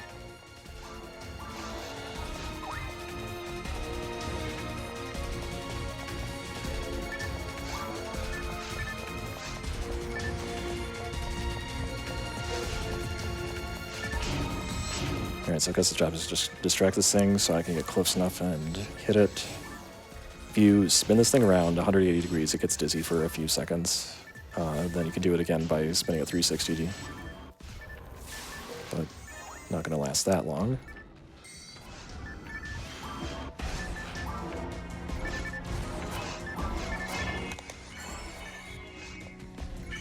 That's convenient.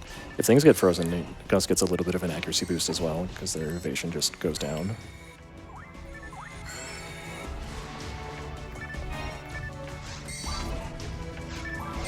Yeah, if I didn't have Refoy, like, this would still be all very manageable. It'd just take a little bit longer to set things up, because Refoy itself is kind of a slow tech. Oh. Nice freeze. 2 Dale Sabers. Yep. No jump. Can kind of stagger my hits here. I Oops. missed it. That's my bad. I paid the price. I blocked one. Wow. For all the good it did me, because it just hit me anyway. Okay. There's one mat here. Nice. That's the second one. That's kind of unusual to see one, let alone 2. Yep. Alright. I don't know. Yeah, Gus is trying to like squeeze in his own experience whenever he can, but it's Doesn't not matter too much. It's not really critical. Like, he's gonna hit level 14 no matter what, unless he like just puts down the controller and walks away at this point. And that will still give him enough HP to fight the final boss, and he'll have more than me, even if I get 2 more levels. This way. Dale Saber, jump.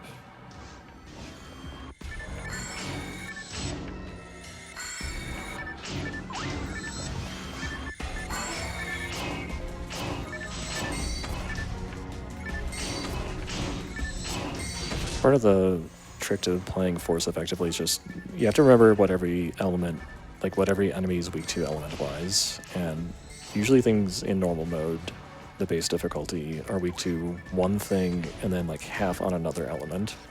So sometimes on a Dale Saber, like I could use Rabarda to do max damage, but I might mix in Refoy to hit the minions around it. And ideally, like everything falls down at the same time, and I just spread it out pretty well. Alright. We're gonna need to clear this, I think. I'm gonna get these traps while we're here. Sure. I can probably just get it. Sure.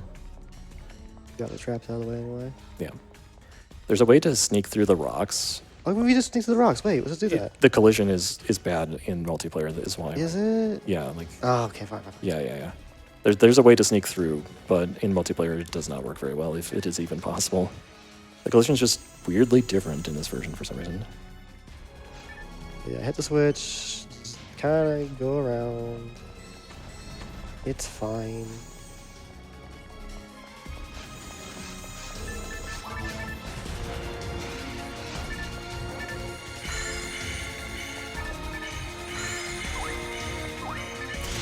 Oh, I played with claws a little bit too well. Or too poorly, rather. Claws are half-weak dice, so the part is still really good. Ow. I got... There. Now I have you. Okay. Oops. Oh. Little confused trap. Yeah, the pointless confuse trap. Yeah, it gets you a tag. Power material, I could put it at the door. Yep. It's a little hard to just like pull away the second. I need help. Okay, well, Okay. that's one way to help me. Yeah, there you go. They're off you. Somehow I got surrounded and then hit multiple times at once, so that just deletes all my HP.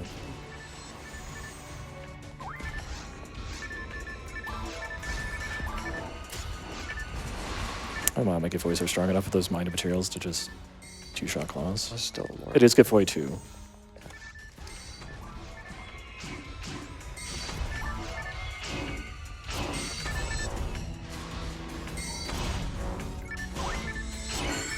Oops. Cool. Nice. And that's ruins 1. That's ruins 1, so we got about like, roughly half an hour to go, depending on what kind of maps we got.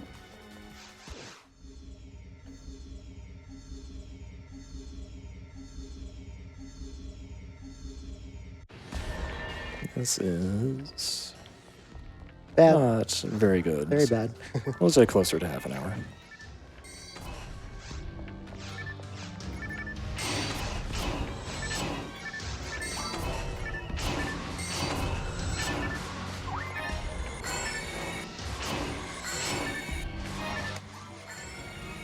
There's level 14.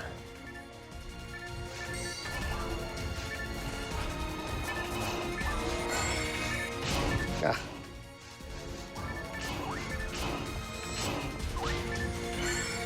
The only disadvantage to using like Robarda and Refoy all the time is that they're a little bit less TP efficient. Refoy is actually pretty good, but Robarda is pretty expensive, so you might see me pause when I like realize, oh yeah, I've been sending these big techs and I'm out of TP now. I'll let you just get these. There you go. Oh, you got. That's fine.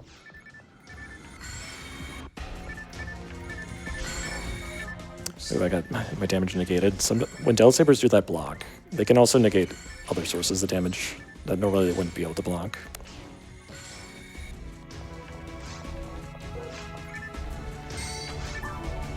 This is at this point I could get a another weapon upgrade, the Buster, but we'll be looking for weapon drops. But it's only it's useful for a couple enemies.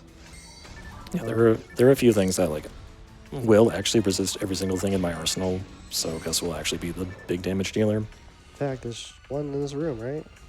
Not No, quite. not in this room. Soon. These are optional. No, that is just 4. No.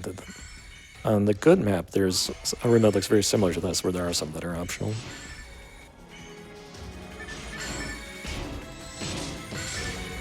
Rest of 5. I Can't.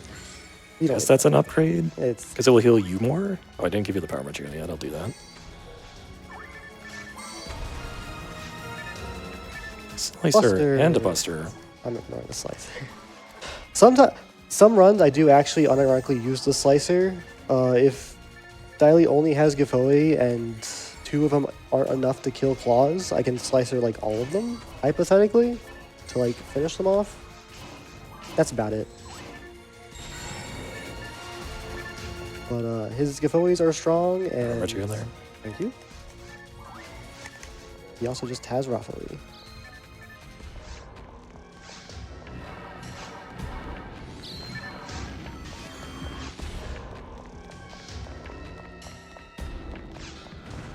Oops.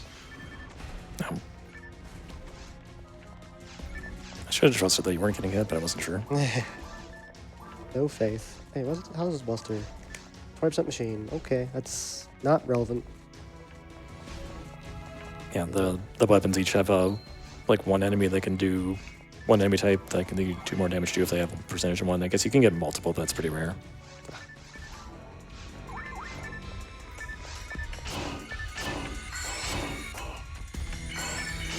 The only trick with Robarta is that its area of effect is pretty good, but it's not like Refoy size, so trying to line everything up together. I'm gonna Photon Blast, I think. Or should I save it? Save it, because I think yeah, right. You're thinking about the Del Saber counter wave. Yeah, these guys are close enough for Refoy anyway. Also, we just have Refoy. I don't know if we need it, but... for the Del Sabers, maybe. Do you have... What's up? How's your Meg level? 28. It's maybe. We'll see. Yeah, this is where... This is the enemy that AKDylie can't really damage, so...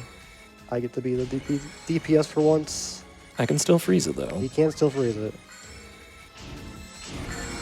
Very nice.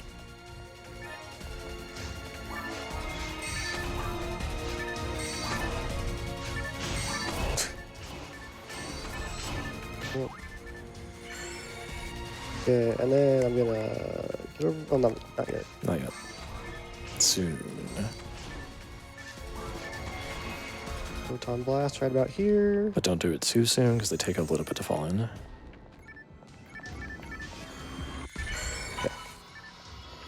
Yeah, this will just one-shot all the gunners. Gunners are annoying because melee attacks and ranged attacks, like just physical attacks, can't damage them during their like shield phase. But techs don't care, so AKDylie's still just the DPS, but they still have pretty high resistance, so they'll take a few Refoys to knock over even so. So the Photon Blast there just keeps things from getting out of control, because the Del Sabers would like steal targeting away while the gunners go hide in a corner, so we just avoided any shenanigans like that. Right. This is where AKDyllie uses the trap vision, clears the traps from the room, and we just kind of clear what we can.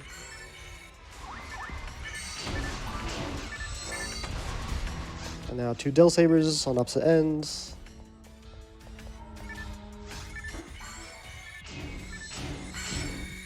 I did a bad. Thanks for taking that hit for me.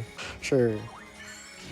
I was supposed to stagger my Robarta a little bit better, but I got greedy, and then I realized, wait, only one of them is frozen, so the other one's going to come at me, and it did. Got the Saber Plus 2. You want that? I can use this. You can use that. That's crazy.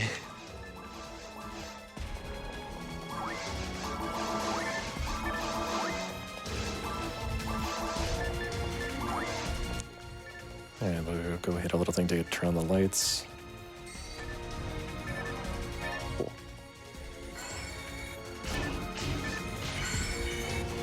Gunner kills. The gunners just kind of fire a beam during their like Robarta 4, huh? I don't think that will be usable, but we'll see. With the wand and the mind materials I got, maybe? There's one. There we go. Oh, he's still there. And this is why we wanted to clear the gunners before.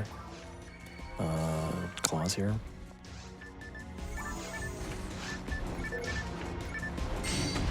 The bow claw here can spawn more claws, so it is like the most cursed enemy in this entire game, because I really hate claws. Nice freezes. It's only about like a 20% chance. Oops.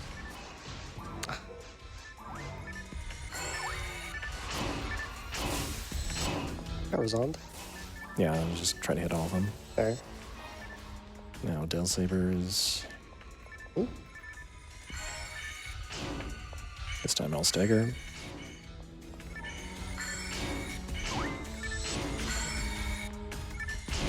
Ow. Ow. It's fine.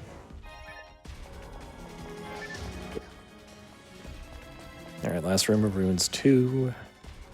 And then we'll have one more area after that.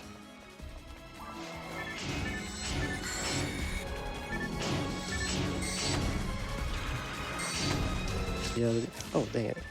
Yeah, the interesting thing about the Bringer is that eventually it fires like off a beam, and he always targets whoever's further from him.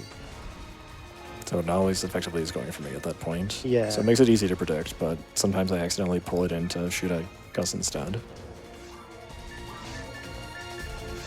Yeah, Roberta Ford's not happening. You got my mats and everything, so. And that's with the general mind too. Yeah.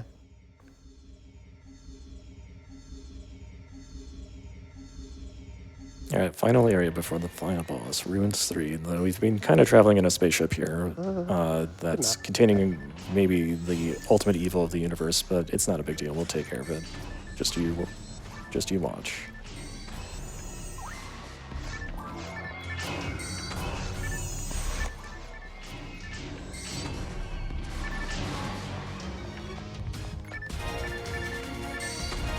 Yeah, it's going to be probably more of the same, not too much new until something happens. Well, I can hop in here then if there's time. Sure. Definitely. Why don't we take a second? Let's talk about what we're doing here. RPG Limit Break 2026 is supporting NAMI, the National Alliance on Mental Illness. They are the nation's largest grassroots mental health organization whose work is focused around three main pillars: education, support, awareness, and advocacy.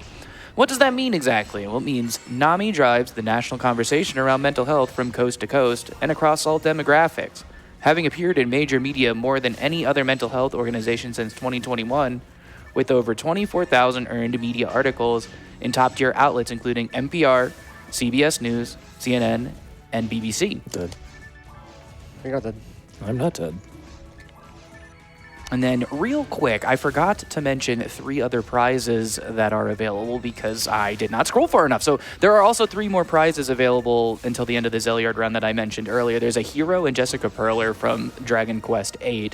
And more importantly, more relevant to this run, I should say, there is a Phantasy Star Online mixed media art piece for a minimum donation of $20. So if you're a fan of this game and like cool art, a minimum donation of $20 will get you a chance to win that awesome prize. So I picked up Roberta 3, and I can actually use that, so I get a little bit of an upgrade there. And I also found Foy 5, which is, at this point, like, throwing single fireballs doesn't do much, but it occasionally is nice to maybe finish something off. Yeah, you got a freeze, that helps me.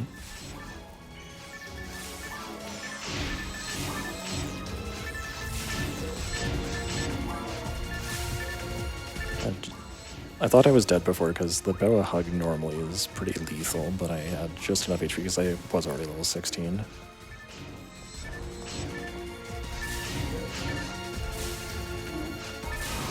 Nice. So yeah, I guess we haven't talked too much about like the story of this game. So yeah, what have we been really going through? Like I said, we're currently like traveling in this thing that's progressively becoming a little bit creepier as we go along. When we started in Air Forest, we were investigating the missing inhabitants of Pioneer 1 that basically we're travelers from another planet trying to find a new home, or at least that's what they tell us. There might be some more shenanigans going on in we'll say the project of that. But yeah, when Pioneer 2 arrives in orbit, there's an explosion, and all the inhabitants of Pioneer 1 are just like suddenly gone. And so the principal of Pioneer 2 was like sort of like the head of the government, contracts the Hunters Guild, the local Adventurers Guild, to investigate what's going on there. And that's because like the military exists, but they're like woefully under-equipped, so they just don't have the resources to go and do all the investigations. So they leave it to the players essentially to take care of. And what we found is like, well, there's all these strange monsters that Pioneer 1 didn't say anything about. So it's a little bit strange and no one really knows what's going on. But we can cover more and more like weird stuff as we descend deeper onto the planet Rigol here. And we've stumbled across these ancient ruins that just have these very strange looking enemies that actually kind of resemble things that we saw on the surface a little bit and are probably like ultra mutated forms of them.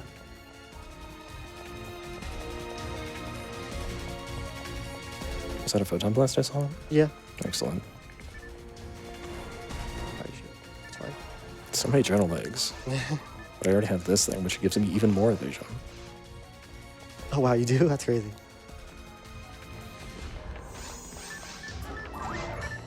So down here we have a Belra that can shoot his arm at us from a great distance and should be fine.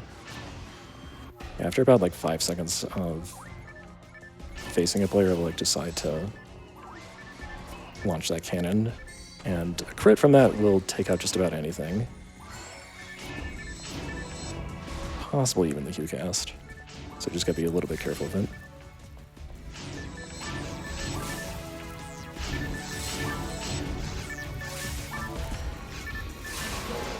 Good Nice. pull.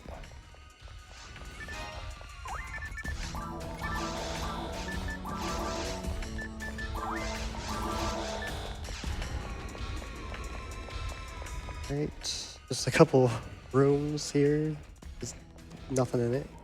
Yeah, this map isn't too long, but it does have a little bit of dead space in the middle here. Alright, I think there's options if we walk too far in, right? Not maybe, I don't know. Maybe. Probably doesn't matter. It would only be gunners if it is.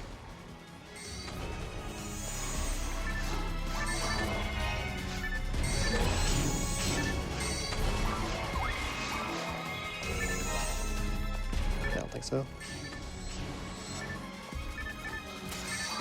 There's a lot of things weak to fire, which is very convenient because I have the fire spell. Oops. Another Robar 3. Ah, miss. Another 45. Oh, you got anything.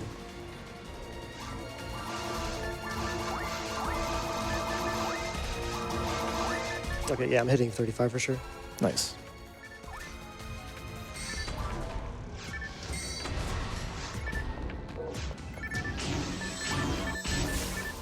Are you at 100 now? Yeah. Nice, because we will have a gunner wave. Well, yeah, that's fine. Right about here. Should I burn it in the center? Yeah. Okay. I don't know how... The reach on this is a little suspect, but this might hit them all. Yeah, it's possible to hit all 6, but you have to be very precise, and it's kind of hard to line up here. Did we get I him? did it. Nice. Wow, those little words going up the screen, I don't know why they took so long to get there, but that was me donating power to his Photon Blast that normally shows up right away. And we'll go deal with this Balra.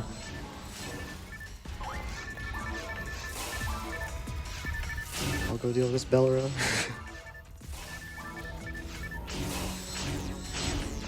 Hey, the Alpha Arms actually came in handy there. I got a block. Elf Legs, rather. Nice. You go hit the switch, I'll hit the switch. You just ignore the bringer. Sure. He's gonna get ya. It's gonna get one of us. He got me. But we got the door, so we don't have to do that later. There we go. Nice. Retreat to the center.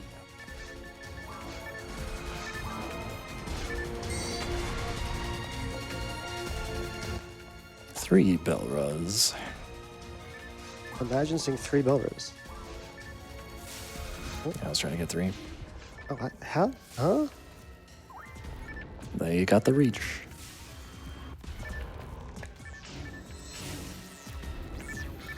Yeah, Razan's really nice because Kazan is doing like 2/3 as much damage here, even though it's a little bit faster. It's just not as beefy. Alright, and then one last group of Dominions in this room.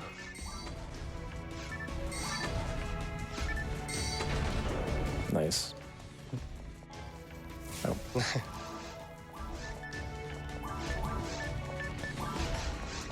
Let's start setting up for the final boss here. For those who have played this game, you know where we're at. We're approaching the final boss. We got one more room to go here.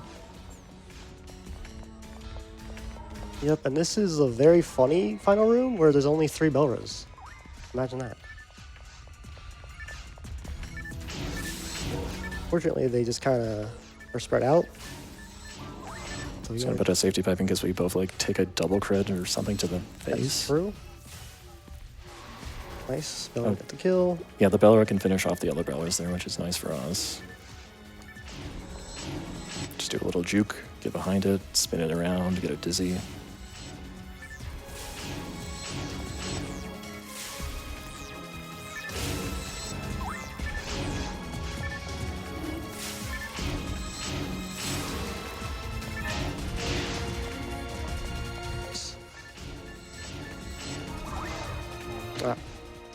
I got you. Oh, never mind. I got you. Cool. And Alright. that's it. We're going to the boss. On our way.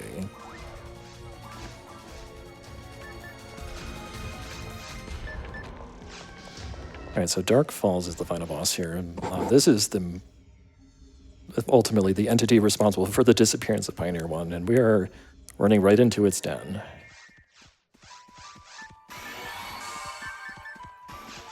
Oh yeah, we did get Gepard earlier, and that might show up later. Alright, so this is broken into multiple phases. The first phase, Dark Falls, doesn't actually quite appear yet, but you'll see we're in a nice little peaceful environment, and then it gets a little creepy a little fast. These little spinning minions here, we just want to take out a handful of them, and that will end the phase. That was fast. Yeah, Refoy two-shots them, but Refoy plus gun also does pretty well. So now here's Dark Falls, phase 1. This guy can be kind of a jerk depending on what kind of attacks he uses, so we'll just pay attention to that. He's weak to lightning, and he's shooting out these minions, which I need to clear. Alright. Okay, good on HP. Can you star? Not. I'll start after this. Okay, that's fine. I just gotta know. So he can like spam those techniques over and over again. Like he has his own Riftway and Rabarda, and he can go on endlessly. I think we had a streak of like getting hit by that 15 times in a row, and that would really drain our resources. Since I have rest at level 3, it's not that bad, but it would spend a lot of time.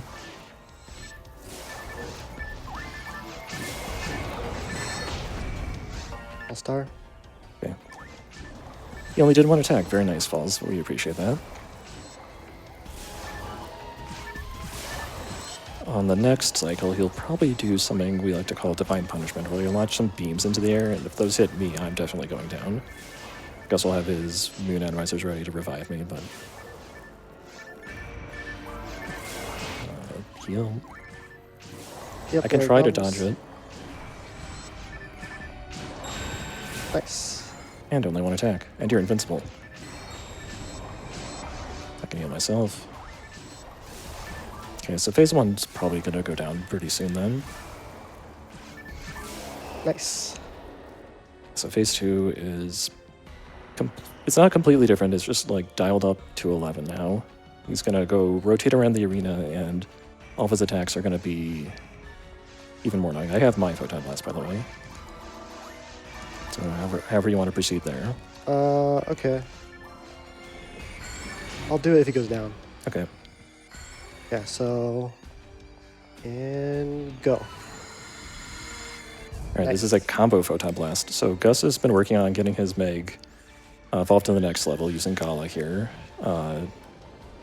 which does more damage than Fartload, the Photon Blast we were seeing earlier. And then I can stick in my Photon Blast. This is just a healing one, but it boosts the power there. You see how we did 1,500 damage there. It's quite a huge chunk of his life there.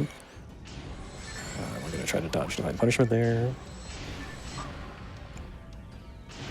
Oh, I was just in range. First target time.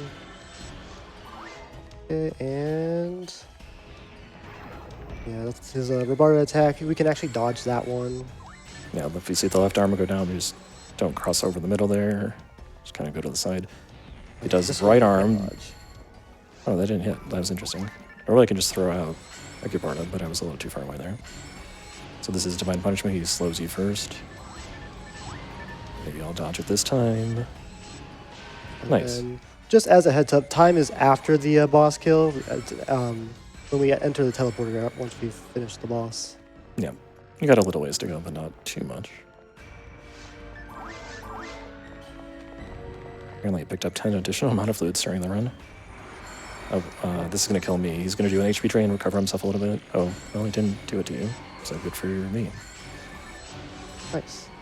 Oh. Alright, and then he moves around a lot. This is the time loss option, is what it is. Yep, there we go. Yeah, sometimes you'll move, come to a stop, and decide, you know what? No, I want to go more.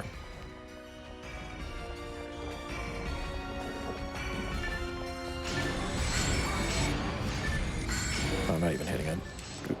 Yeah. Okay.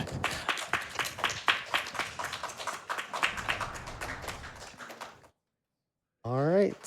So now we're just going to find the teleporter, run in, and time will be when we hit the black screen. Or the loading screen. But first, congratulations, you are the hero. Okay, and then, since we're wrapping up here, I guess we want to start shoutouts. I'll start. So, I want to shout out, like, pretty much everyone who's, like, helped me, like... Time. Yeah, time, yeah. Pretty much just, like, shout out Chungus Heroes, to try to keep it brief, and, shout out my mom, she's helped me a lot. And shout out RPG Limit Break. This has been very cool to be able to show this game off. Go to the character select screen. Oh, yeah. We can see the official time. What was our time? 1:59:36 on the stream. That's pretty awesome for not having any early text. And then, yeah, come up as all 2 minutes. So for me, yeah, huge shout out to, I guess, my parents as well. And definitely the PSO speedrunning community at large, especially Verilix, Bluescoo, Red Ringtail. The latter two definitely helped, along with Gus, kind of develop like what to do inside these co-op multiplayer runs. So and Verilix has just been a legend in the speedrunning community for many, many years, even before, well before I got into it. RPG Limit Break is an awesome event. Keep doing what you guys do, and it's really awesome. I think that's all for me, though, so... Enjoy the rest of the event. Thanks all.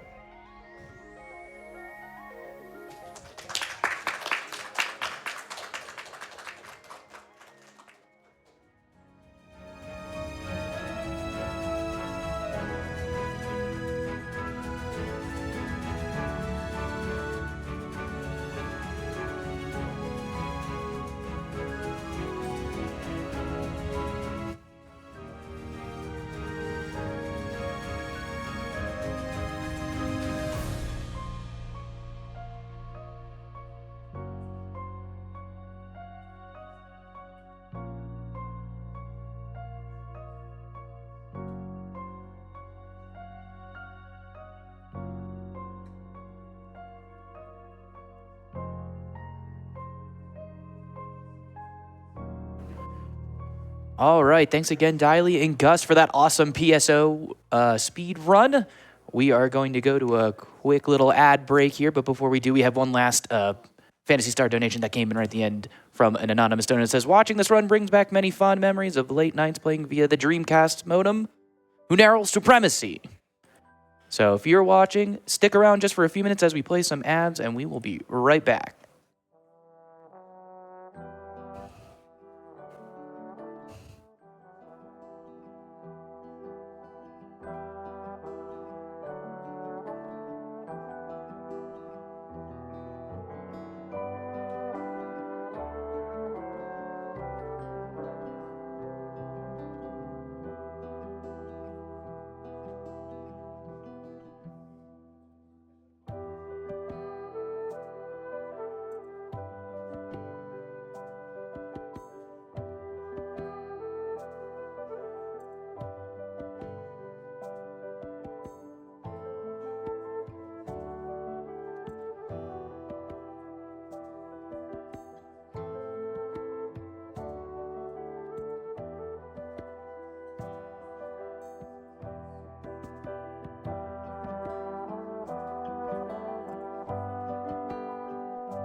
All right, welcome back, everybody, from that ad. We are getting set up for a segment, but in the meantime, why don't I tell you a little bit about RPG Limit Break's merchandise store? Yes, RPG Limit Break has a merchandise store. From hoodies to coffee mugs to even fanny packs, you're sure to find your new favorite RPG Limit Break branded gear.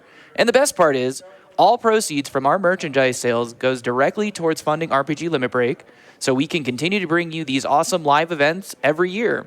To visit the online store, please visit www.store.rpglimitbreak.com.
While we're still getting set up, why don't we take a moment to give some love to the community artists? We have LLK, who designed the RPG Limit Break logo. We have Mega Weasel and It's Casa, who are responsible for designing several of the emotes, which you can access by subscribing to RPG Limit Break's channel. And all the revenue from subscriptions, bits, and ads we run contribute to funding our annual marathons. And your support in this regard is critical to helping us put on these wonderful events every year.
All right, it looks like we're ready for our next segment. I am going to be throwing you over to the prize segment with Ambiel and Lady Erin. And with that, that'll be the end of my hosting shift. I've been RJ Smangit.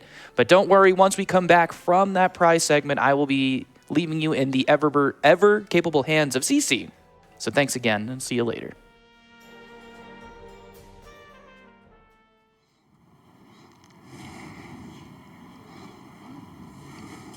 Hello, my name is Amberly. I am your friendly neighborhood prize coordinator. We are here to talk about prizes. I am joined by the wonderful Lady Ariana. Hi, I'm Lady Ariana. I hope everyone's been having a great limit break so far. What do we got on the agenda today? We got lots of prizes to talk about, don't we? Yes, we do. The first one I do want to talk about to y'all, because it's ending soon, is this beautiful, oops, sorry for hitting my microphone, this beautiful Final Fantasy IV Warriors manuscript.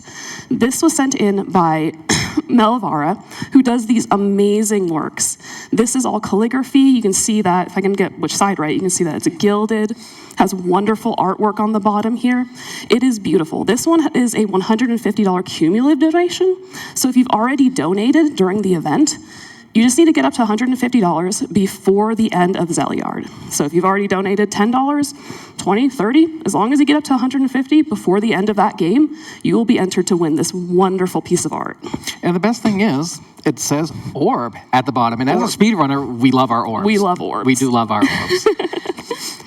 So what I do want to touch on coming up is, as anyone knows me, I'm a big Phantasy Star fan, and the last run we had with Phantasy Star Online was fantastic. And maybe I'm not as big a fan as I thought I was, but I do want to showcase this mixed media art. I don't know the character's name because I don't remember a lot of Phantasy Star Online, but I do know it is a force. This is on wood using mixed medium. This is a gorgeous, gorgeous piece of work that is done by, who did this? Amber Harris art. Amber Harris art. I was reading this on the back and I can't read penmanship because, hey, this is what I'm good at. So, yes, so this is a $5 minimum donation through the end of Zeliard. So if you love Phantasy Star, this would be a great wall piece to have. And speaking of artwork, we have this beautiful Dragon Quest VIII wooden game replica. This is by one of our wonderful prize supporters, Pigmented, who does this amazing work. This is all laser cut, hand stained, assembled, everything like that. It's double-sided. Two sides. Two-sided, and it smells amazing. I don't know about you, but I love a good smell of fresh wood there. Reminds me of high school wood shop. Yes, exactly. Always going to remind me of that. Now, one thing I also love, speaking of Dragon Quest, we had that amazing Dragon Quest VIII run. I want to talk about these. Oh my God, these feel so, this is actually my first time touching them. These feel amazing. I may just do this for a minute. Yeah, they're so soft. Slime. And the best thing is, this metal slime is not going to run away from you unless you yeet it. That may be the way. But if you do that, you're not going to get 10 levels, which is about how much we're going to get, at least if we're level 1. Yeah. So this is a $10 minimum donation donated to us from Plush Mayhem. So up until the end of Zeliard, for $10 minimum donation, you could be in the running for this. And who wouldn't want a couple slimes? Exactly. These are adorable. It's like the most adorable thing in that whole lineup. But the one thing that we have up here, I can't really speak to, and I'm willing to admit it. We also have this Magic the Gathering, Commander, Final Fantasy XIV deck. I will fully admit, I've never played Magic the Gathering. I don't know what this is for. I don't know what you do with these cards. Donate to get somebody at the marathon to actually teach me how to play Magic. Like, put that in your donation comment. Because, like, I have no idea what this is for, but I know people love it. All I know is that you have 8,000 life points. Oh, wait, that's the wrong game. Never mind. I don't even know what game that is, so, you know. You know, I've played enough Yu-Gi-Oh! In my life. I don't even know if that's what the rules are these days. Yeah. I had Yu-Gi-Oh! Cards at one point. We have to talk about that later. Yes, we will absolutely have to talk about that. So, one more thing I do want to grab. We're back on, we're doing Square Enix stuff here and there, and it's like a lot of Dragon Quest. And here we have a copy of, well, I'll put this one down because they're not together. This one is a Japanese release copy for the PlayStation 5 of Dragon Quest 1 and 2 HD 2D. And I have not played either of these in HD 2D, but I loved the originals when they were out way, way back. I'm older than I look, I promise you. I played these when they were originally out. And for a $10 minimum donation, up until the end of Zeliard, you could be in the running for this. This was provided to us by T. Murdoch, a fantastic gift, and this would be a lovely set collection for anyone who loves Dragon Quest. Yep, and going on with that, because like I said, they're two separate prizes. We also have Dragon Quest 3 HD 2D remake. So again, this is the Japanese release version for the PS5, also provided by the wonderful Team Murdoch 8. Wish you were here. I know you're off having fun in Japan. I don't know if you are yet, but wish you were here. Love the games that you donate here for us. But that is also a $10 minimum donation up until the end of Zeliard to get yourself in to win either of these 2 prizes there. So, back on the artistic ones, and speaking of Dragon Quest, Speaking of more Dragon Quest, Perlers. Who doesn't love Perlers? These are so awesome. And Red Silver's created these, and these are just so beautiful and fantastic. This is a Perler from Hero and Jessica from Dragon Quest VIII, which, Jessica, that's not even Jessica. I'm holding up Hero. Jessica is his best girl. And for another $5 minimum donation, up until the end of Zeliard, you could have these, put them on your wall, hang them up however you can never have enough Perlers. No, you can't. Absolutely not. All of the folks that donate to Perlers to us, I love y'all. It is such a cool medium to work in, and it's so fun to be able to translate those little pixel art characters to these little things. I tried doing that myself once, just making Perlers. It's not as easy as it looks. Yeah. It's a lot of I can't even describe it. But speaking of little guys, we have these 2 mini new plushes. So these were donated by an anonymous donor. They are crocheted, just a little guy, a little pink, a little blue guy. Yep, see him here? If I can get the camera right there. We'll get this one too. Yep. Look, they match. They're just one pink, one's blue. Chrono Trigger, we love that game. Yep. Not in the marathon, but we still love this game. It's a Square Enix game. We're mostly doing Square Enix. Exactly. But poor Phantasy Star being the only Sega. But but you can enter to win these ones for, I believe it's a $5 minimum donation. I believe it is as well. All right. But speaking of all this, one thing we haven't touched on, which I don't know if our cameras will even show it. I mean, we might get our camera up. So we have our wonderful grand prize for the marathon. Which is right behind me. Right I may behind want to us. duck. Yeah. Duck. Quack. This Ducking. wonderful Pocopia bundle, Switch 2, that was donated by our amazing staff member, Zathian. Zathian has asked me to specify that he was not the one that did the vinyl wrap. It was his wife. So you can rest assured that it was done well. There we go. Now I'm ducking. Yep, you can see the beautiful wrap they did on that. And that one is a $225 cumulative donation throughout the entire marathon. So if you've already donated and you have $50, and you donate another $50 later, as long as you get up to $225 by the end of the marathon, you will be entered to win that bundle there. Absolutely, and that's a fantastic bundle of great value. So keep in your donations, keep that going. And you too could possibly have that at the end of this event. Yeah, and I think that's all we have for this block, but I know, like I said, this one's ending pretty soon with Zeliard, so make sure you get your donations in, and I'm sure you've seen it floating around in other content segments. We have it kind of on the ground over there. I don't know if you can reach that. You want me to reach that? But I'm short. I can't reach. Oh my God, this thing's heavy. Yes, it is. Oh my God. This isn't available just yet, but in our next block, it's mine now. You will be eligible to enter to win this guy. We'll go over the prices and stuff then, but Heroic Spirit Gamer, another one of our wonderful staff members and co-owners of the event, always donates a life-size plush, and this year it is Umbreon. I'm showing my Pokemon knowledge. It's not missing, no. So no. Yeah, I can actually see what it is. I'm not well versed in the Pokechus, unfortunately. So. Yeah. All right, well, that is all that we have for you for prizes today. We thank you for joining us. Get all of your donations. Like I said, everything other than this guy here ends at the end of Zeliard, and we would love to see your donations. And like I said, put in your comments. If you want to donate for somebody to teach me how to play Magic, I'm down for that. If I see donations for that, we'll get that started. There are plenty of people here that know how to play. I guarantee you that.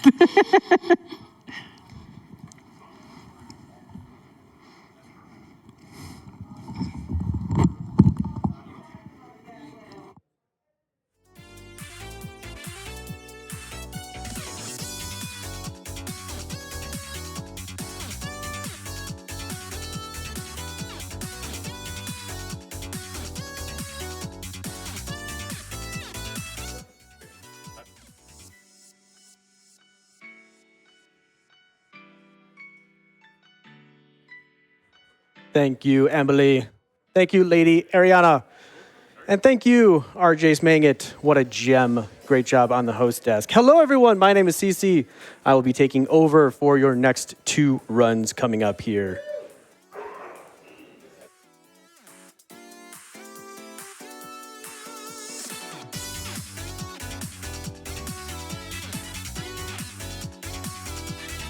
We have a $50 donation from Miniar. I've got fond memories of spending hundreds of hours on PSO.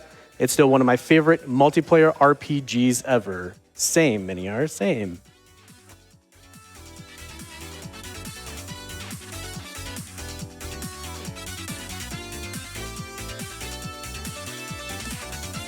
And we want to remind you that RPG Limit Break 2026 is coming to you live from Denver, Colorado, where we are raising money for NAMI, or the National Alliance on Mental Illness. NAMI was formed in 1979 as a grassroots advocacy organization by a group of parents whose children suffered with serious mental illnesses, and they have maintained that focus to this day. In an effort to support the mission statement of NAMI, we would like to encourage our viewers in chat and our donors to avoid using mental health-related pejoratives when describing situations that are extraordinary. These include terms like crazy, insane, mental, nuts, bonkers, etc. We ask you to be mindful of the specific language you use, as many people do not realize these are pejoratives. Instead, consider substituting them with words such as amazing, ridiculous, wild, or bananas. We greatly appreciate your cooperation with this and hope that you can carry this forward in your everyday lives.